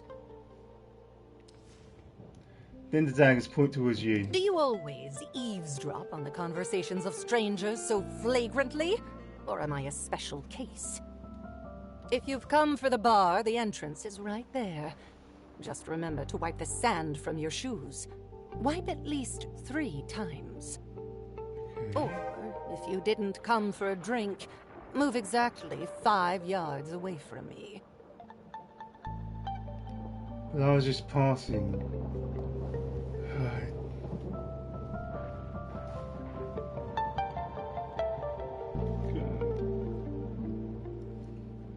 Sorry, I'll back up. But I was just passing. Kind of introverted, so... At least 5 yards. There's a whole firing squad behind the lady's eyes, and we have no choice but to move away. She continues talking in a hushed voice, casting occasional glances towards you.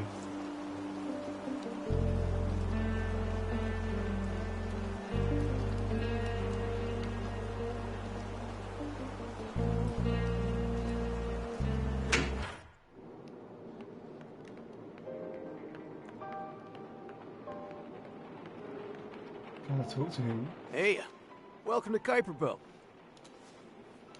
The man gives you a smile full of glistening white teeth. There's a certain vibrancy in his rosy cheeks, like he's so full of life.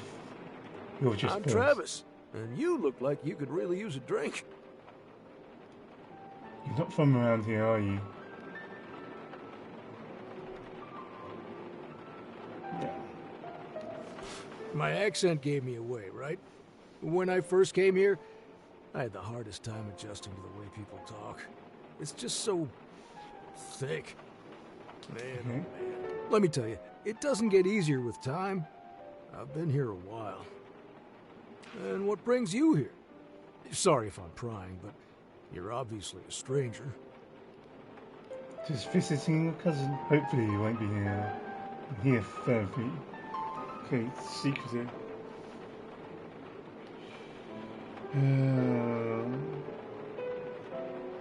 But I want him to open up.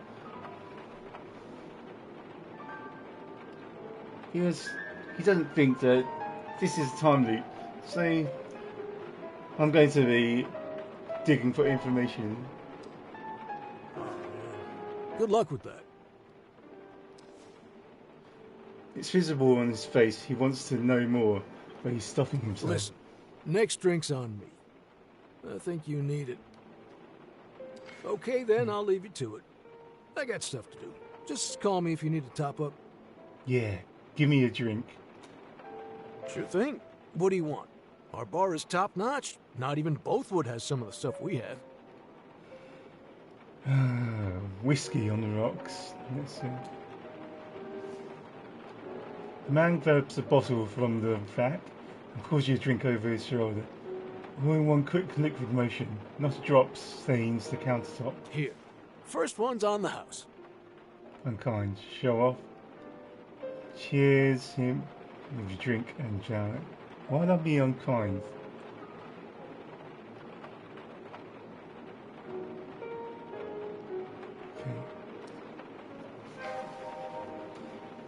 He salutes you with a tip of the fingertip on his temple. Leave.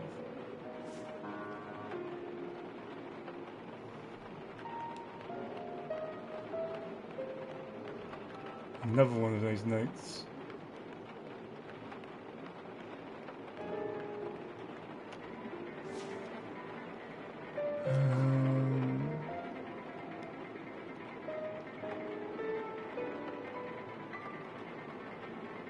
Until I need to go to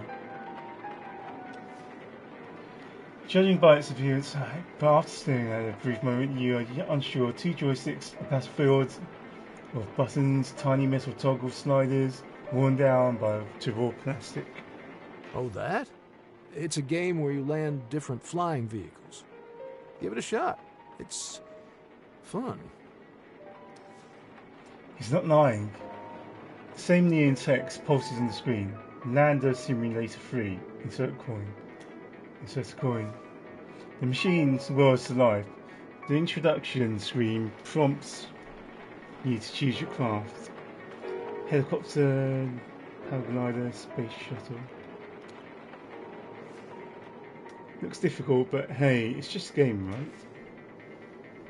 Familiarise yourself with the controls in our tutorial by piloting the experimental aircraft PHS-1, which contains features of all three crafts. Whatever, just wing it, skip the tutorial.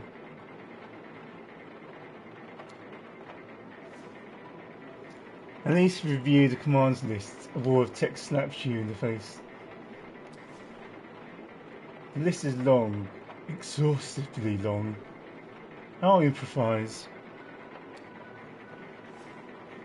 One hand grips one of the joysticks rubbed smooth by years of failed attempts. The other hovers over the minefield of buttons and levers. The countdown begins. 3, 2, 1, go! The screen morphs into your selected vehicle, a dizzying flare to light, attitude, wind, direction, inertia. A timer ticks ominously in the corners, mercilessly unblinking. It's not just about the cleanest landing. You need to master the fastest descent if you choose to score big. If you want to score big. Full speed, aim straight down. The machine screams. You don't. You're busy accelerating. That went about as well as expected. The screen flashes a grim report card. A long list of failures. Critical, embarrassing, absolute. Then it shows the leaderboard, positions 100 through 90. You're at 100. Barely made the cut. Add your name to the board. Let's try again. Yeah.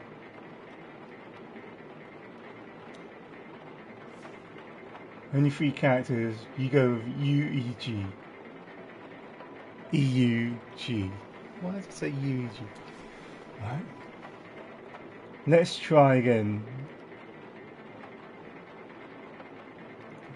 I want to see what happens when I kick the machine. Hey, chill out, man. Learn how to lose. Right. Raise your hands. No need to escalate this machine. Oh, it will remember you. Let's try again. Now you're taking it seriously. Practice discipline. You have no choice. You could also revisit the tutorial. What tutorial? You know, the thing you ignored.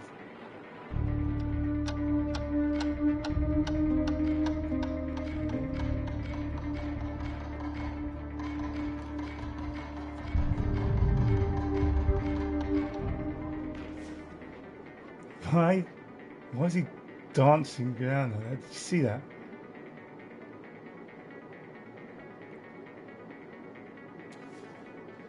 More urgent, at least more real.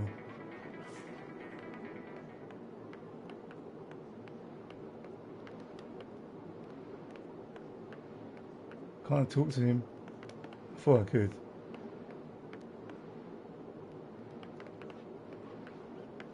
Oh man, that's the whole point.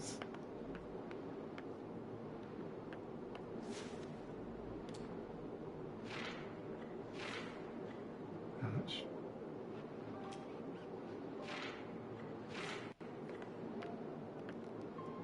Okay, let's see what. You're in a time loop. Gathering information might be the best shot at figuring this thing out. The least you can do is find a bench and observe what's going on. done that, kind of. You saw him at Kepler Belts, completely drenched.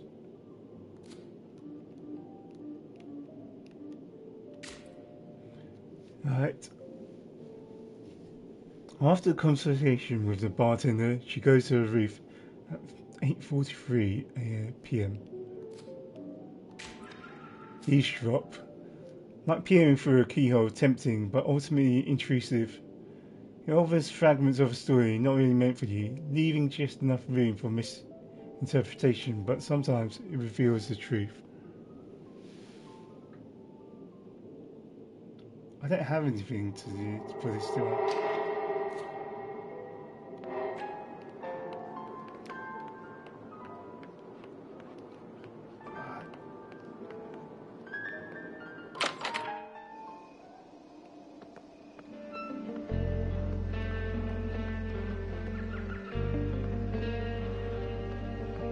Exactly 5 yards. He stares far into the distance. Is she expecting the fire?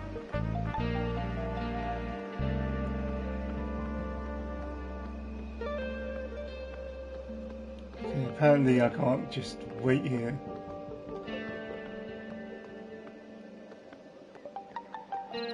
Maybe I can. Wait.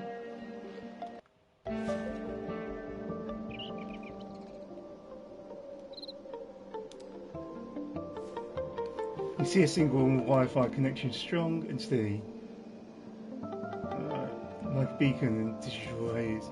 However, Internet station hides its signal behind a passcode. What's Internet station? Someone around here ought to know it. Look out for passwords. It might be posted somewhere. Ask the big lug behind the bar for the password.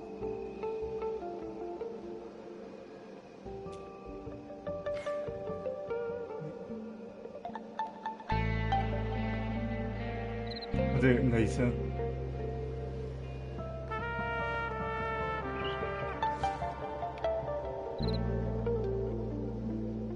And two logic ends. Let's see.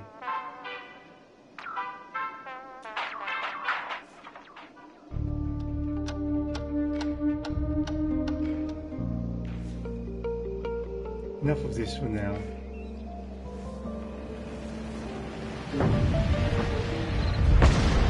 I never saw another person. You're getting used to this. A fire in the sky, loud noise, your typical Sunday. It is Sunday, so. Why did they not react to it?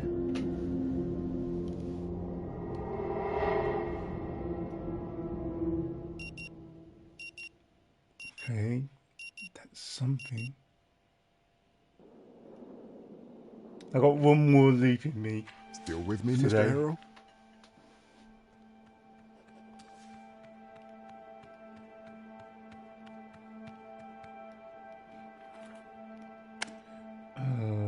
Yes, and I have a question.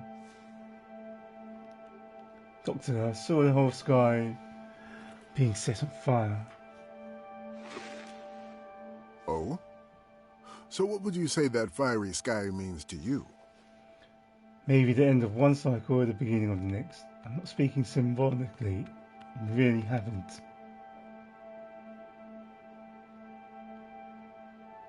Let's be I'm pleased symbolic. you see it that way. Nothing ever ends. Not really. Even in death, a prime example of apparent finality, a person lives on in the memories of his friends and family. Maybe this is why so many human cultures have based their mythology on the cyclical nature of the universe. Tell me, how did you feel when the sky was burning? He doesn't know anything about this fiery sky. You can play his game if you want to talk about your feelings, but will you find anything useful? It's just sad, anxious because I don't know what to expect. Afraid mostly, like a primordial man wake up in me. One that doesn't know how the universe works. I kind of want to go for this one because That's breaking the rules of the universe. No wonder. Our basic impulses often take over when we come face to face with the incomprehensible. Fight or flight might be a truism, but it's true. What's curious is that you were neither in fight nor flight mode. Often, how we're feeling about something is far more important than what's happening. I urge you to think some more about this, and we shall discuss it next time. Any other questions? That's all. Sorry, I have to go.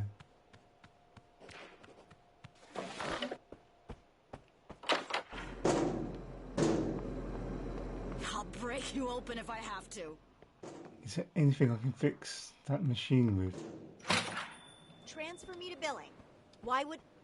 No, this isn't about payment. Hello? Maybe I'll come back later. Hi, yes, my problem... Again? Rue Valley Motel, Coral... Anything? Lots of random boxes in all shapes and sizes, one of them labeled being area. It's weird how just a couple of hours ago I was being so careful with this and now I'm rushing through that. No, I don't need to unplug the modem. Of course I've rebooted it 12 times. No, I didn't misconfigure the... Try to get her attention again. Yes, it worked. You got this. Maybe you failed the first time, but now you got this. Each attempt is a chance for improvement. Sometimes all it takes is a second try. I'm sorry for interrupting, but I'm in a bit of a hurry. Spread your hands and excuse me gesture. Hey, listen, I have to go now. So yeah, we'll have to manage without it today. I know. She looks at you sorry. at first, seemingly Bye. ignores your plea. But several moments later, you hear her saying that. Hey, listen, I have to go now. So oh, hello, Mr. Harrow. How are you? Are you ready to check in?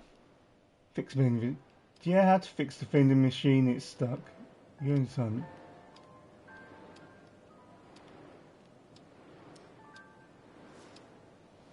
What? Again? Damn it. Guess I'll really have to push Dad to get us the enigmatic 3000. A rest bucket has more malfunctioning components than working ones. This trick to it, getting out, unjam it, and so far it's worked every time. I really should put a sign on the damned thing explaining how to work it. Listen up. You have to press the return change button, but really press it all the way until you hear a plastic crack. Then simultaneously press the coffee button and more sugar button 3 times. Easy. That sounds like a tough but lethal combo in an arcade fighting game. You might have to apply some elbow grease, but you're sure you can work it out. Put it off. Thanks, I'll raise a cup of coffee to your health.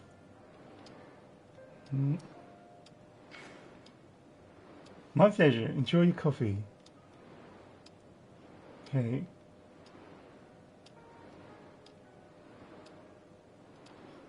Are you familiar with the woman with the big hat?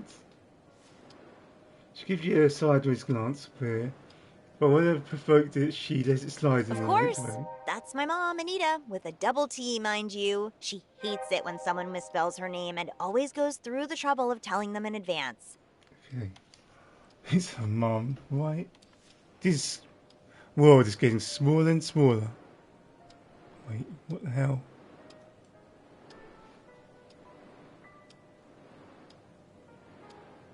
No, she's trying to feel cheerful. You can feel a dose of bitterness in her voice. But I get why you didn't make a connection. We don't look alike, like, at all. Just the other day, I looked through some of the stuff she forgot here, and there was this camera. I saw Anita young, real young, and we look nothing alike. Is the family broken? You know what secrets are hidden there? might be worth looking into. But Robin's certainly not going to tell you where they are. No wonder, really. Everybody tells me I'm the spitting image of my dad.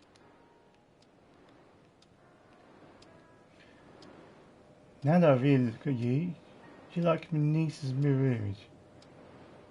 Come on, I'm too introverted to pull this off. What do you mean? Your mum left some things here? I'm kind of like indifferent enough to ask that. And the more important unspoken question, where are they? Yeah, there's a whole box of it down. What? She suddenly stops, her lips pursed. She forgot some of her stuff here when she left us. After the divorce, you know. I knew it. She's running that Kuiper Belt bar up the road with her new boyfriend Travis. But before, yeah, this was a family-run operation. Dang.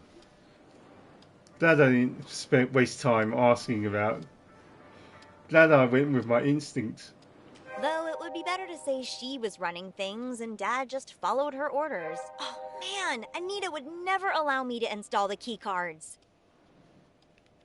I take it you don't like Travis. And your father is? Ben, he's running the motel now, and I'm helping him. Which means this is still a family business, despite Anita walking out on us. I take it you don't like Travis. Oh, no, Travis is a decent guy. My problem is with Anita. To be honest, I don't understand why she left us. I guess I never will. Why did they get a divorce? You're aware that you've been calling your mum by her first name throughout the whole conversation. You know Anita had every right to leave. What?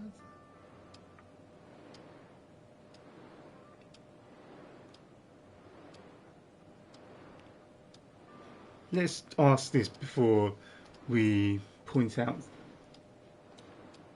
I've been thinking about it a lot. Like, trying to learn some lesson here. Short answer? I don't know.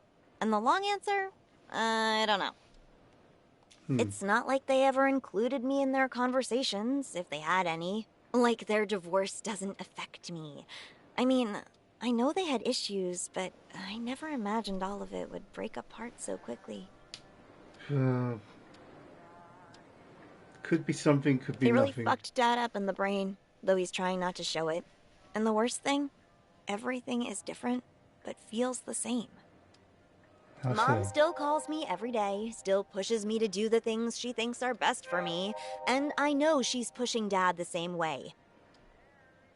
She doesn't have the right to meddle in our lives so much, because everything changed. Dark cloud ripples across her face, and she closes her eyes. For just a moment, her lips tighten, then her eyes open. Is there anything I can do for you, Mr. Harrow? If not, I have some things to take care of. I had to talk to Ben. He's the manager of this place, right? Just so I can find out how to get to Ben. There's a hint of panic in her voice. He is, but why would you want to talk to Dad, Miss Harrow? I wanted to discuss the possibility of a discount since I've been staying here. Well, I'll be staying here for a long time. The bank overcharged my credit card. I need my money back. 6 is a very unlucky number for me. I want to change rooms. Let's just say it. I'm sorry to hear that, Mr. Harrow. Personally, 13 is my unlucky number, but I wouldn't want you to stay in that room. But the trouble is, he's not even here. When will he be back? Can I get his phone number then?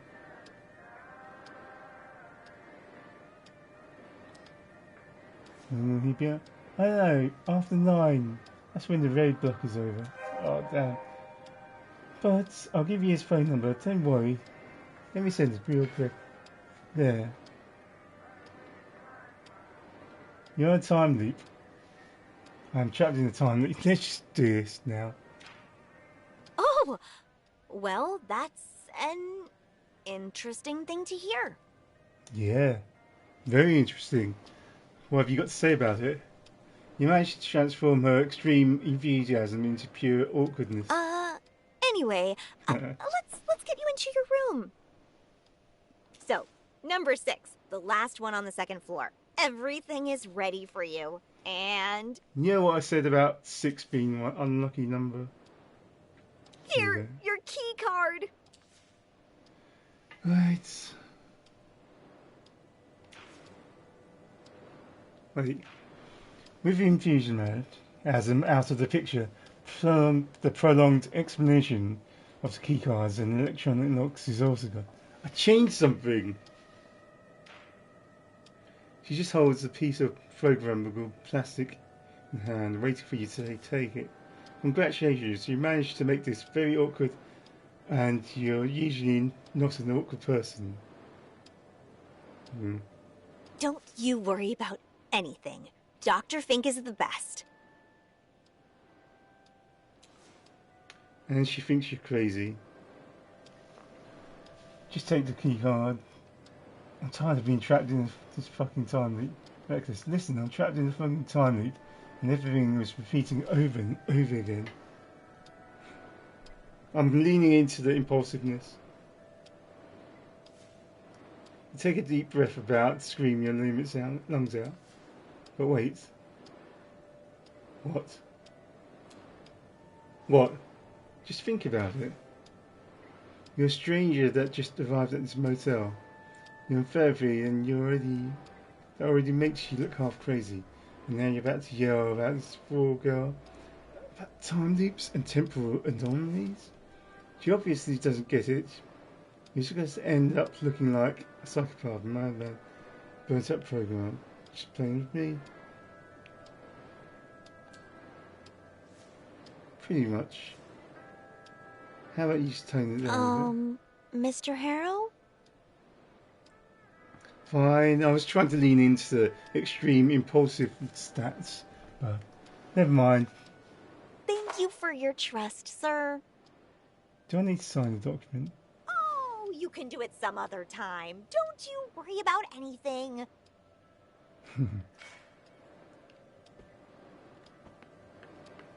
Let's take the pen.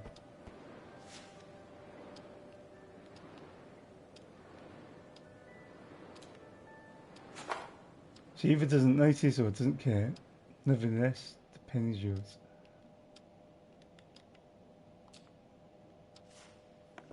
Yeah. Make it awkward by taking the pen.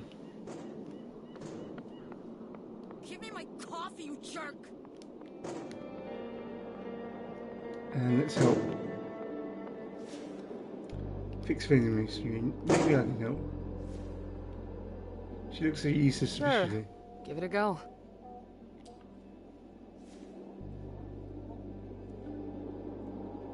The machine starts to hum starts to life with a low resonant hum.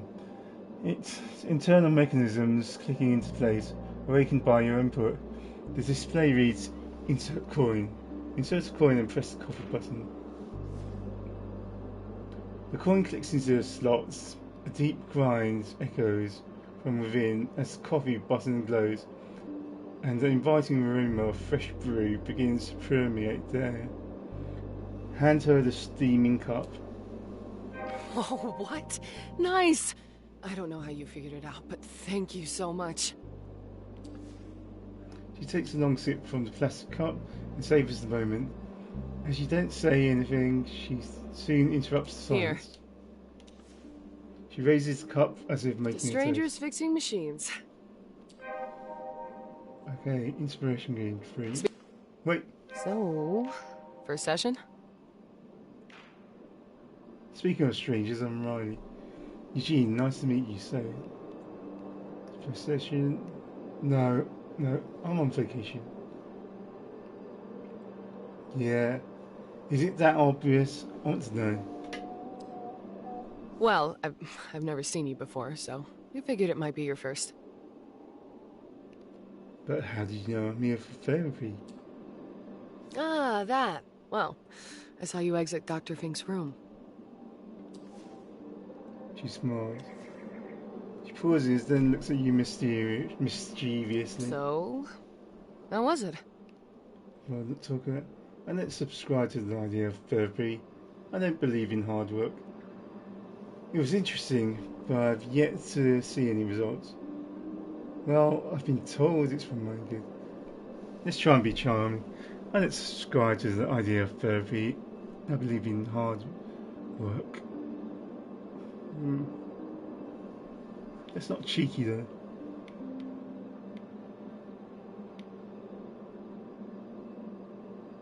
Well, I've been told it's for my good, so...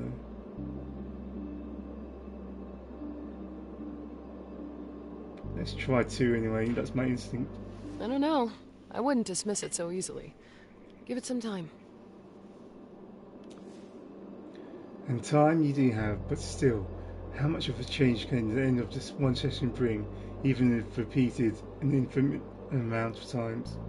Not that I have any personal experience with therapy. I only ever go during our mandatory assessments. Interesting. My brother, though, he used to visit Dr. Fink daily for quite some time. And trust me, I saw him getting better and better as the months went by. Until he quit. I wish I could just quit. Why did he quit?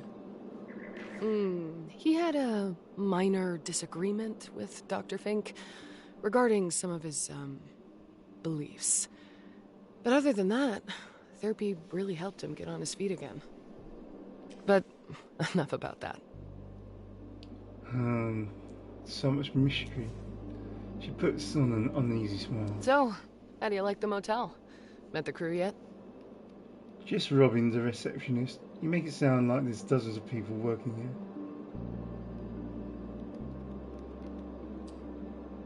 There's also Uncle Ben. He's the owner. And Robin's father. The cousins. Aunt Anita was around until a year or 2 ago, but she's not a part of the place anymore. Uncle and Aunt, you related to them? No, it's just that I lived here for a while. Oh. A long time ago, to be precise. That kind of uncle and aunt.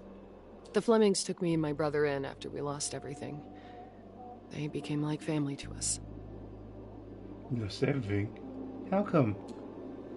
We lost our mom in a house fire, and our dad had passed before that, so... Yeah. Anyway, Uncle Ben was like a father to us. Still is in some ways. He's a little quirky, but he's got a good heart. Robin, too. I guess what I want to say is, you're in good hands here. Yeah, right. Come on, lighten up. I have a question about Anita. Have you ever seen the skies on it? It's kind of... I don't want to push the time travel angle again now, because of the last time. Sure. Anita? She's the queen of hospitality here in Rue Valley. What's up with the hat?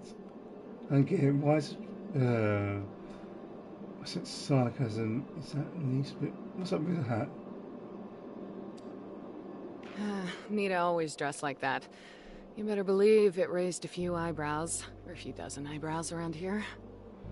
Okay. But ever since the divorce, she cranked it up to 11. I don't know. Maybe that midlife crisis or whatever, or she's finally a free woman and can do whatever she wants. Okay, I don't get it. Why is Anita a queen of liquid tourism? That's sarcasm, I know. Well, she was running the motel with Uncle Benny back in the day, and now she opened a bar with that hunky dude from Bothwood. Wait, Grey Sissy, Bothwood? That's different.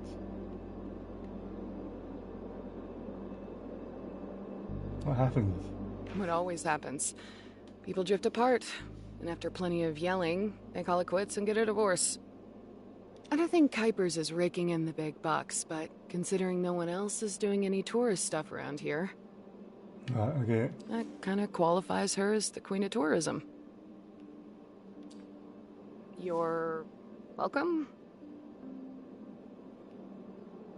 Well, this was fun and all, but gotta go. Thanks for the coffee. You're welcome.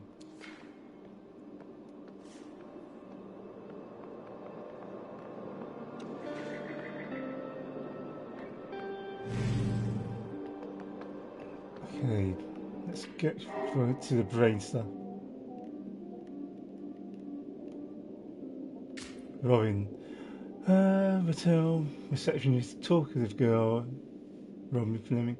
Mother is Anita Ben. Divorced. Anita. Mate Ben. Don't live in the motel. Ben doesn't seem around here. He's the father of receptionist. You know his phone number and you can now call him if you need anything from him. Anita. Find Anita stuff somewhere in the hotel. Yeah.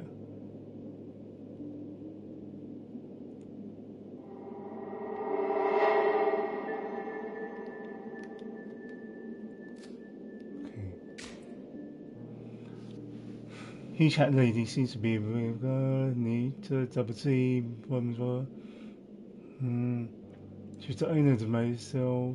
Ex-husband, Travis. Robin complains. Anita, yeah.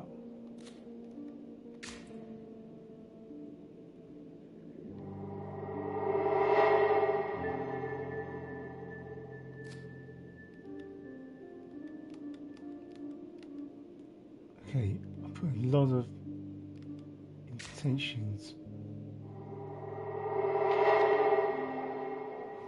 Learn to test combo. Blah, blah, blah. I'm stuck.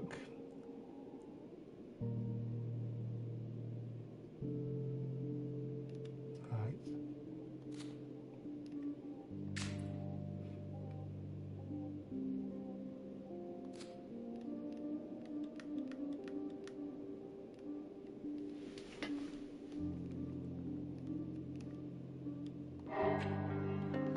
Okay, let's find the old stuff and then eavesdrop.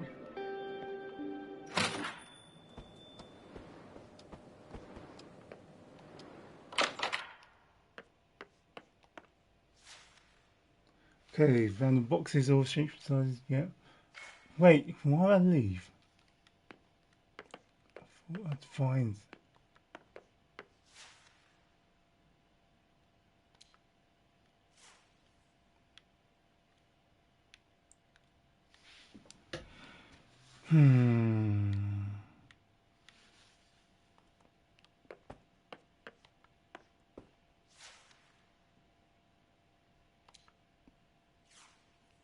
But I'm pretty sure that's what I wanted.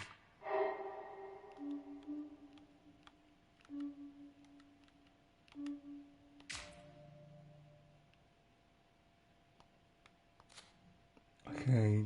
I have to call him first. Wait, player, and he's to call Ben. He might spill some of these things.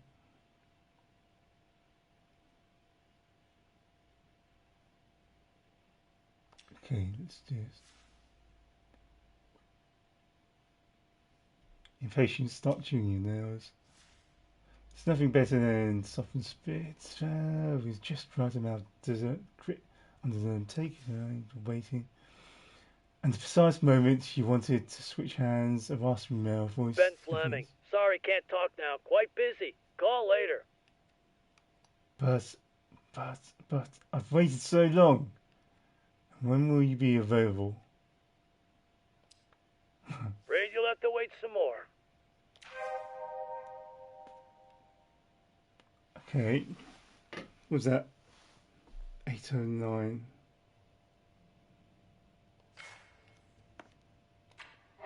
So he's going to be busy at 8:09.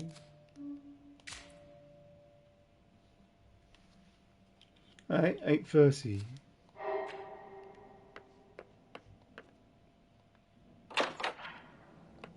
Let's grind out the other task of eavesdropping in.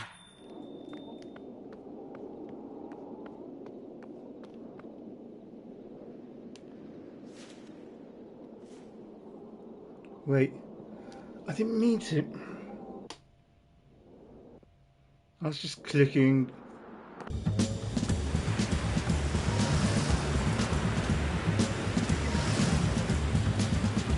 Well, might as well answer the phone call this time.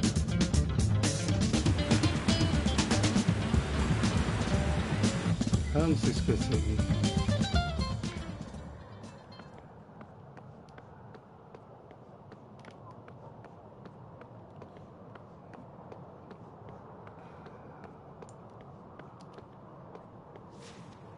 Okay.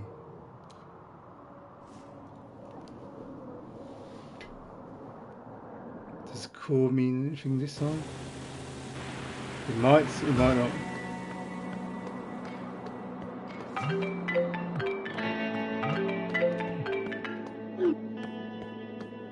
Hello, sir. Am I speaking with Eugene Harrow? Yes. That's correct. My name is Percy Rugger, and I'm a senior sales executive at Ulterior Paralegal Exploits Consultancy. We'd like to offer our help regarding your case. But of course, Mr. Harrow, I'm here to answer any questions you might have. At your service, as they say. Have you experienced have you been feeling like you're stuck in a time loop lately? If I'm honest, maybe a little. I feel like things have been repeating themselves lately. Could you be more specific? Well, the last hour seems to last forever. The endless waiting for customers to answer the phone, the exhausting exchanges with each of them about their misfortune and how I can help them. Don't get me wrong, I love talking with you, Mr. Harrow. Your positive attitude towards me and my offer, coupled with your sincerity, really made my day. You're a light in the dark. Kiss off. Right, back to my question. Back to your question, Mr. Harrow. Well, yes, I do feel like I'm stuck in a loop. But that's part of the job. Every day seems repetitive, but you make little progress every day. If you say so. Step by step, you create and recreate yourself. That's what I signed up for when I started. Now that that's settled, where were we? Ah, yes. If my information is correct, you have recently been unjustly forced to participate in a treatment which, in our opinion, may have consequences not aligned with your best interests. I'd rather not talk about it. Mr. Harrow, I completely understand how you feel. Even for me, it's hard to talk, hard to even think about the injustice that has occurred.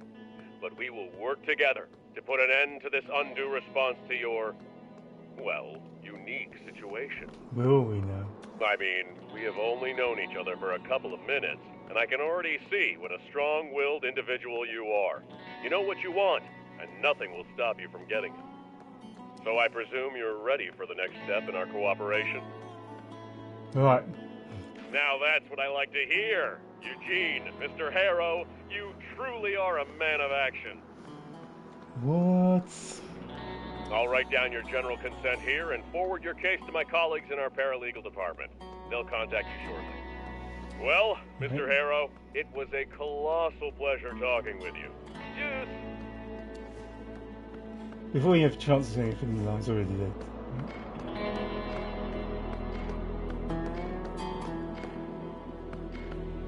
How long?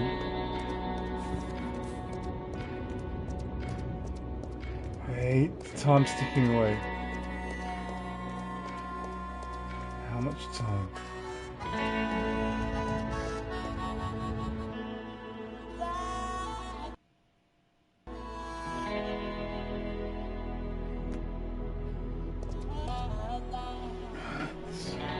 We have got.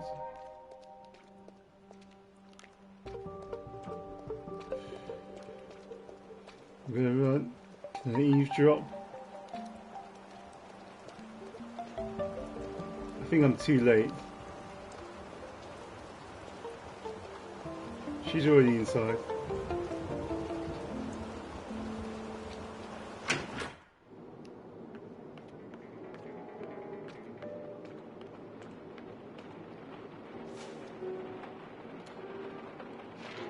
Okay.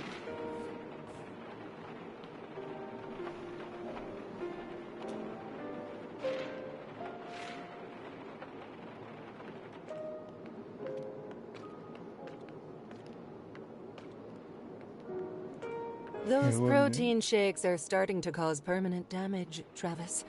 You can't seriously suggest. Hey, just trying to help and give you a different... Believe me, I've considered...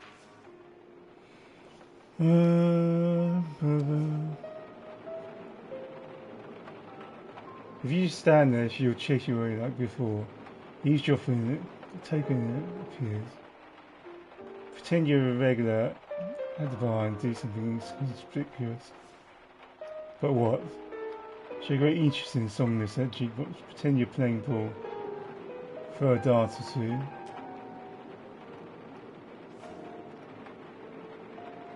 Just be careful not to get so distracted by the conversation that you throw a dart at them. It can't be all that bad. Not all bad. My car is stuck at the gas station and that idiot Frank will fix it. Never. Okay. You know, you can take White Lightning anytime. Oh, I stole his car. That man has a sword plate. White Lightning. Just how old is he? Let's be nice. I don't need your car. I need my car. My notebook is in there. I forgot it because Frank wouldn't stop fucking yapping. That notebook is like my external memory. Without it, I'm operating blind. For fuck's sake. It's like the universe is against me today. Oh.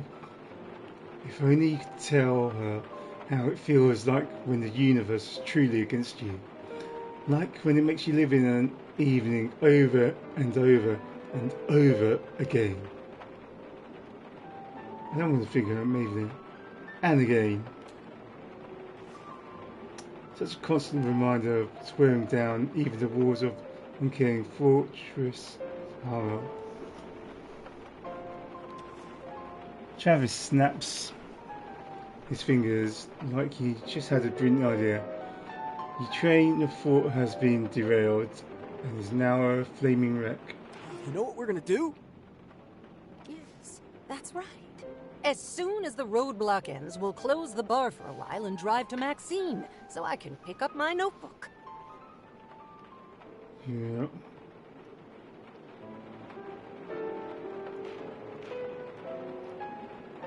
She didn't even let him finish.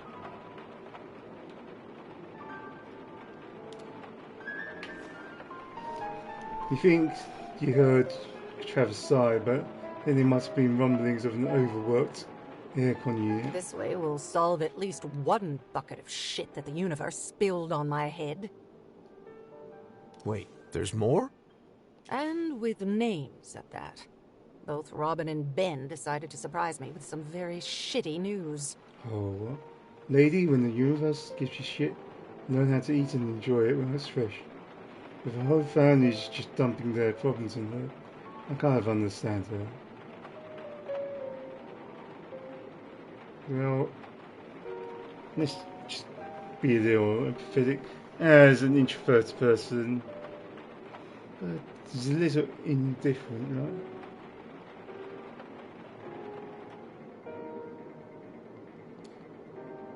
Ben pulled a major Ben, and I have to clean up after him. Again. And Robin, she's even worse. Remember all the hoops we jumped through for her? Well, she just spat on all of it. Okay. Hey, they're both grown-ups. Maybe let them deal with their own mess? As I said, those protein shakes are getting to you. I let Ben manage the motel after the divorce. I let Robin stay there with him. And this is the result. She slams the token she's been playing with in the bar so hard that you could hear the wood crack. It was just a thought, nothing else. Next stop for Robin again. Ben, got it. She must feel like the world's slipping away from her. And that feeling. This all feels like one giant complaining session. I want to hear it out. Next stop.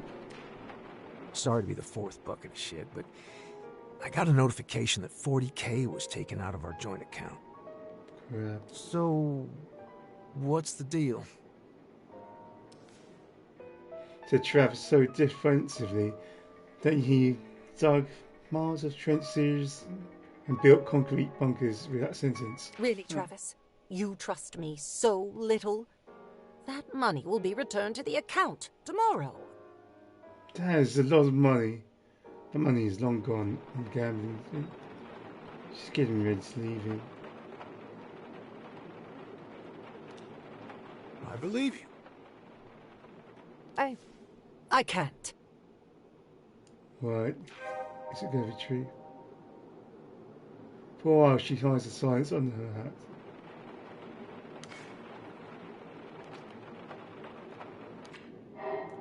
Okay.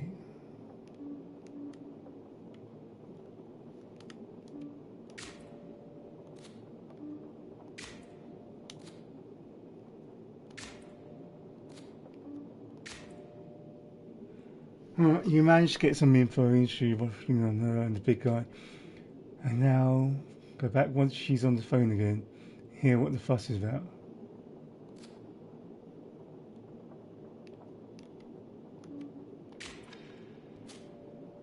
So she needs a car.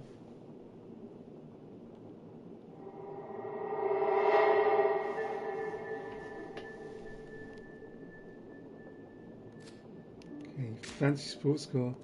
You know whose it is.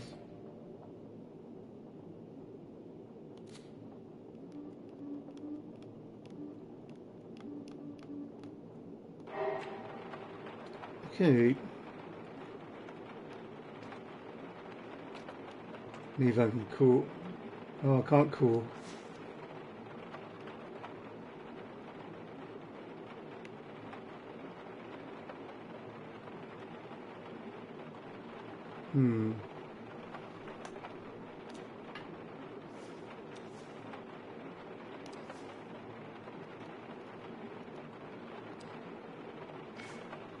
Okay, does he say?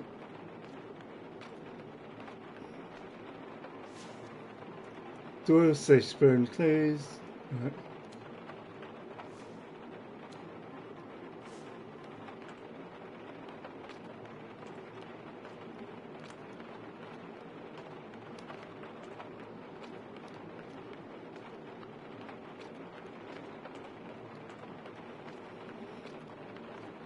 Okay, I'm going to the roof.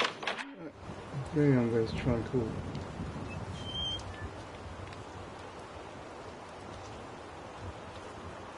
Phone rings on twice 3 times, just as about you to hang up. The line connects. Hello. His voice is hazy, like someone walking halfway between walking and sleeping. Oh, this is Mr. Fleming, I think.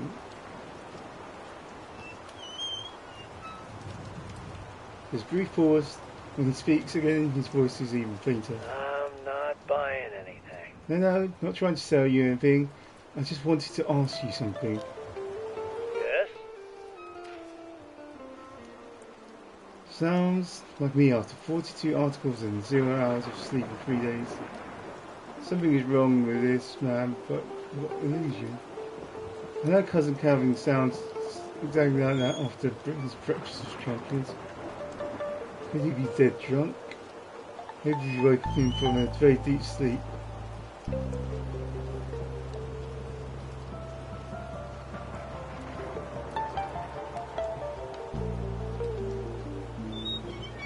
But no, it's something else. He sounds more intoxicated. It's something he would forget who he is and where he is after waking up. It's been a little bit hard to get useful information out of him while he's still like this. Still, you have to try. Silence from the other side of the call is so long and profound that you're sure Ben has completely forgotten he's even talking to you. I need to get to Anita's stuff. Things she left at the hotel. This pause, broken only by the sound of heavy, deliberate breathing on the other end of the line. Listen, I don't know who you are and I don't care. She knows where her stuff is. Ask her. He's not in the mood to cooperate. Maybe it's best to call him again later, after you've dug up some new facts to push conversation in his favour.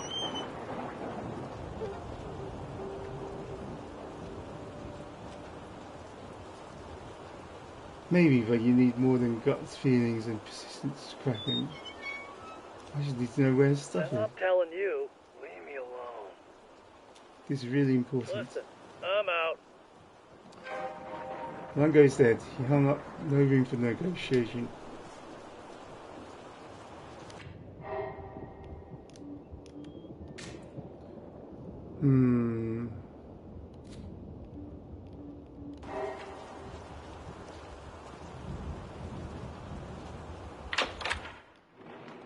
Let's talk to her.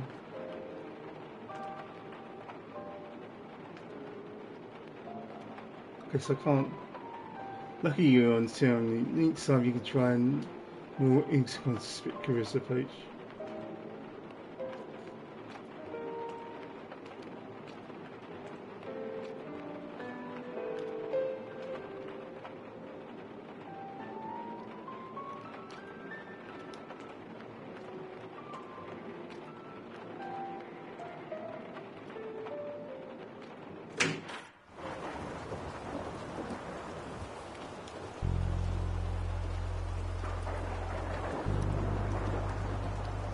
What's down here? I haven't been that far before. The way down leads to the desert. You can see a farm or a ranch free in the distance.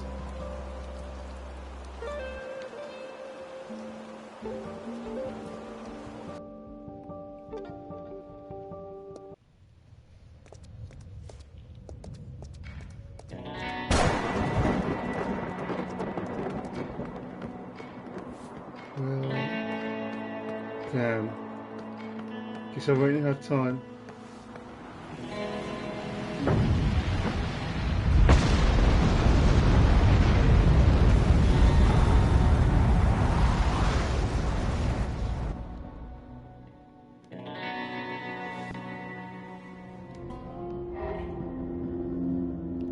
Okay, check out.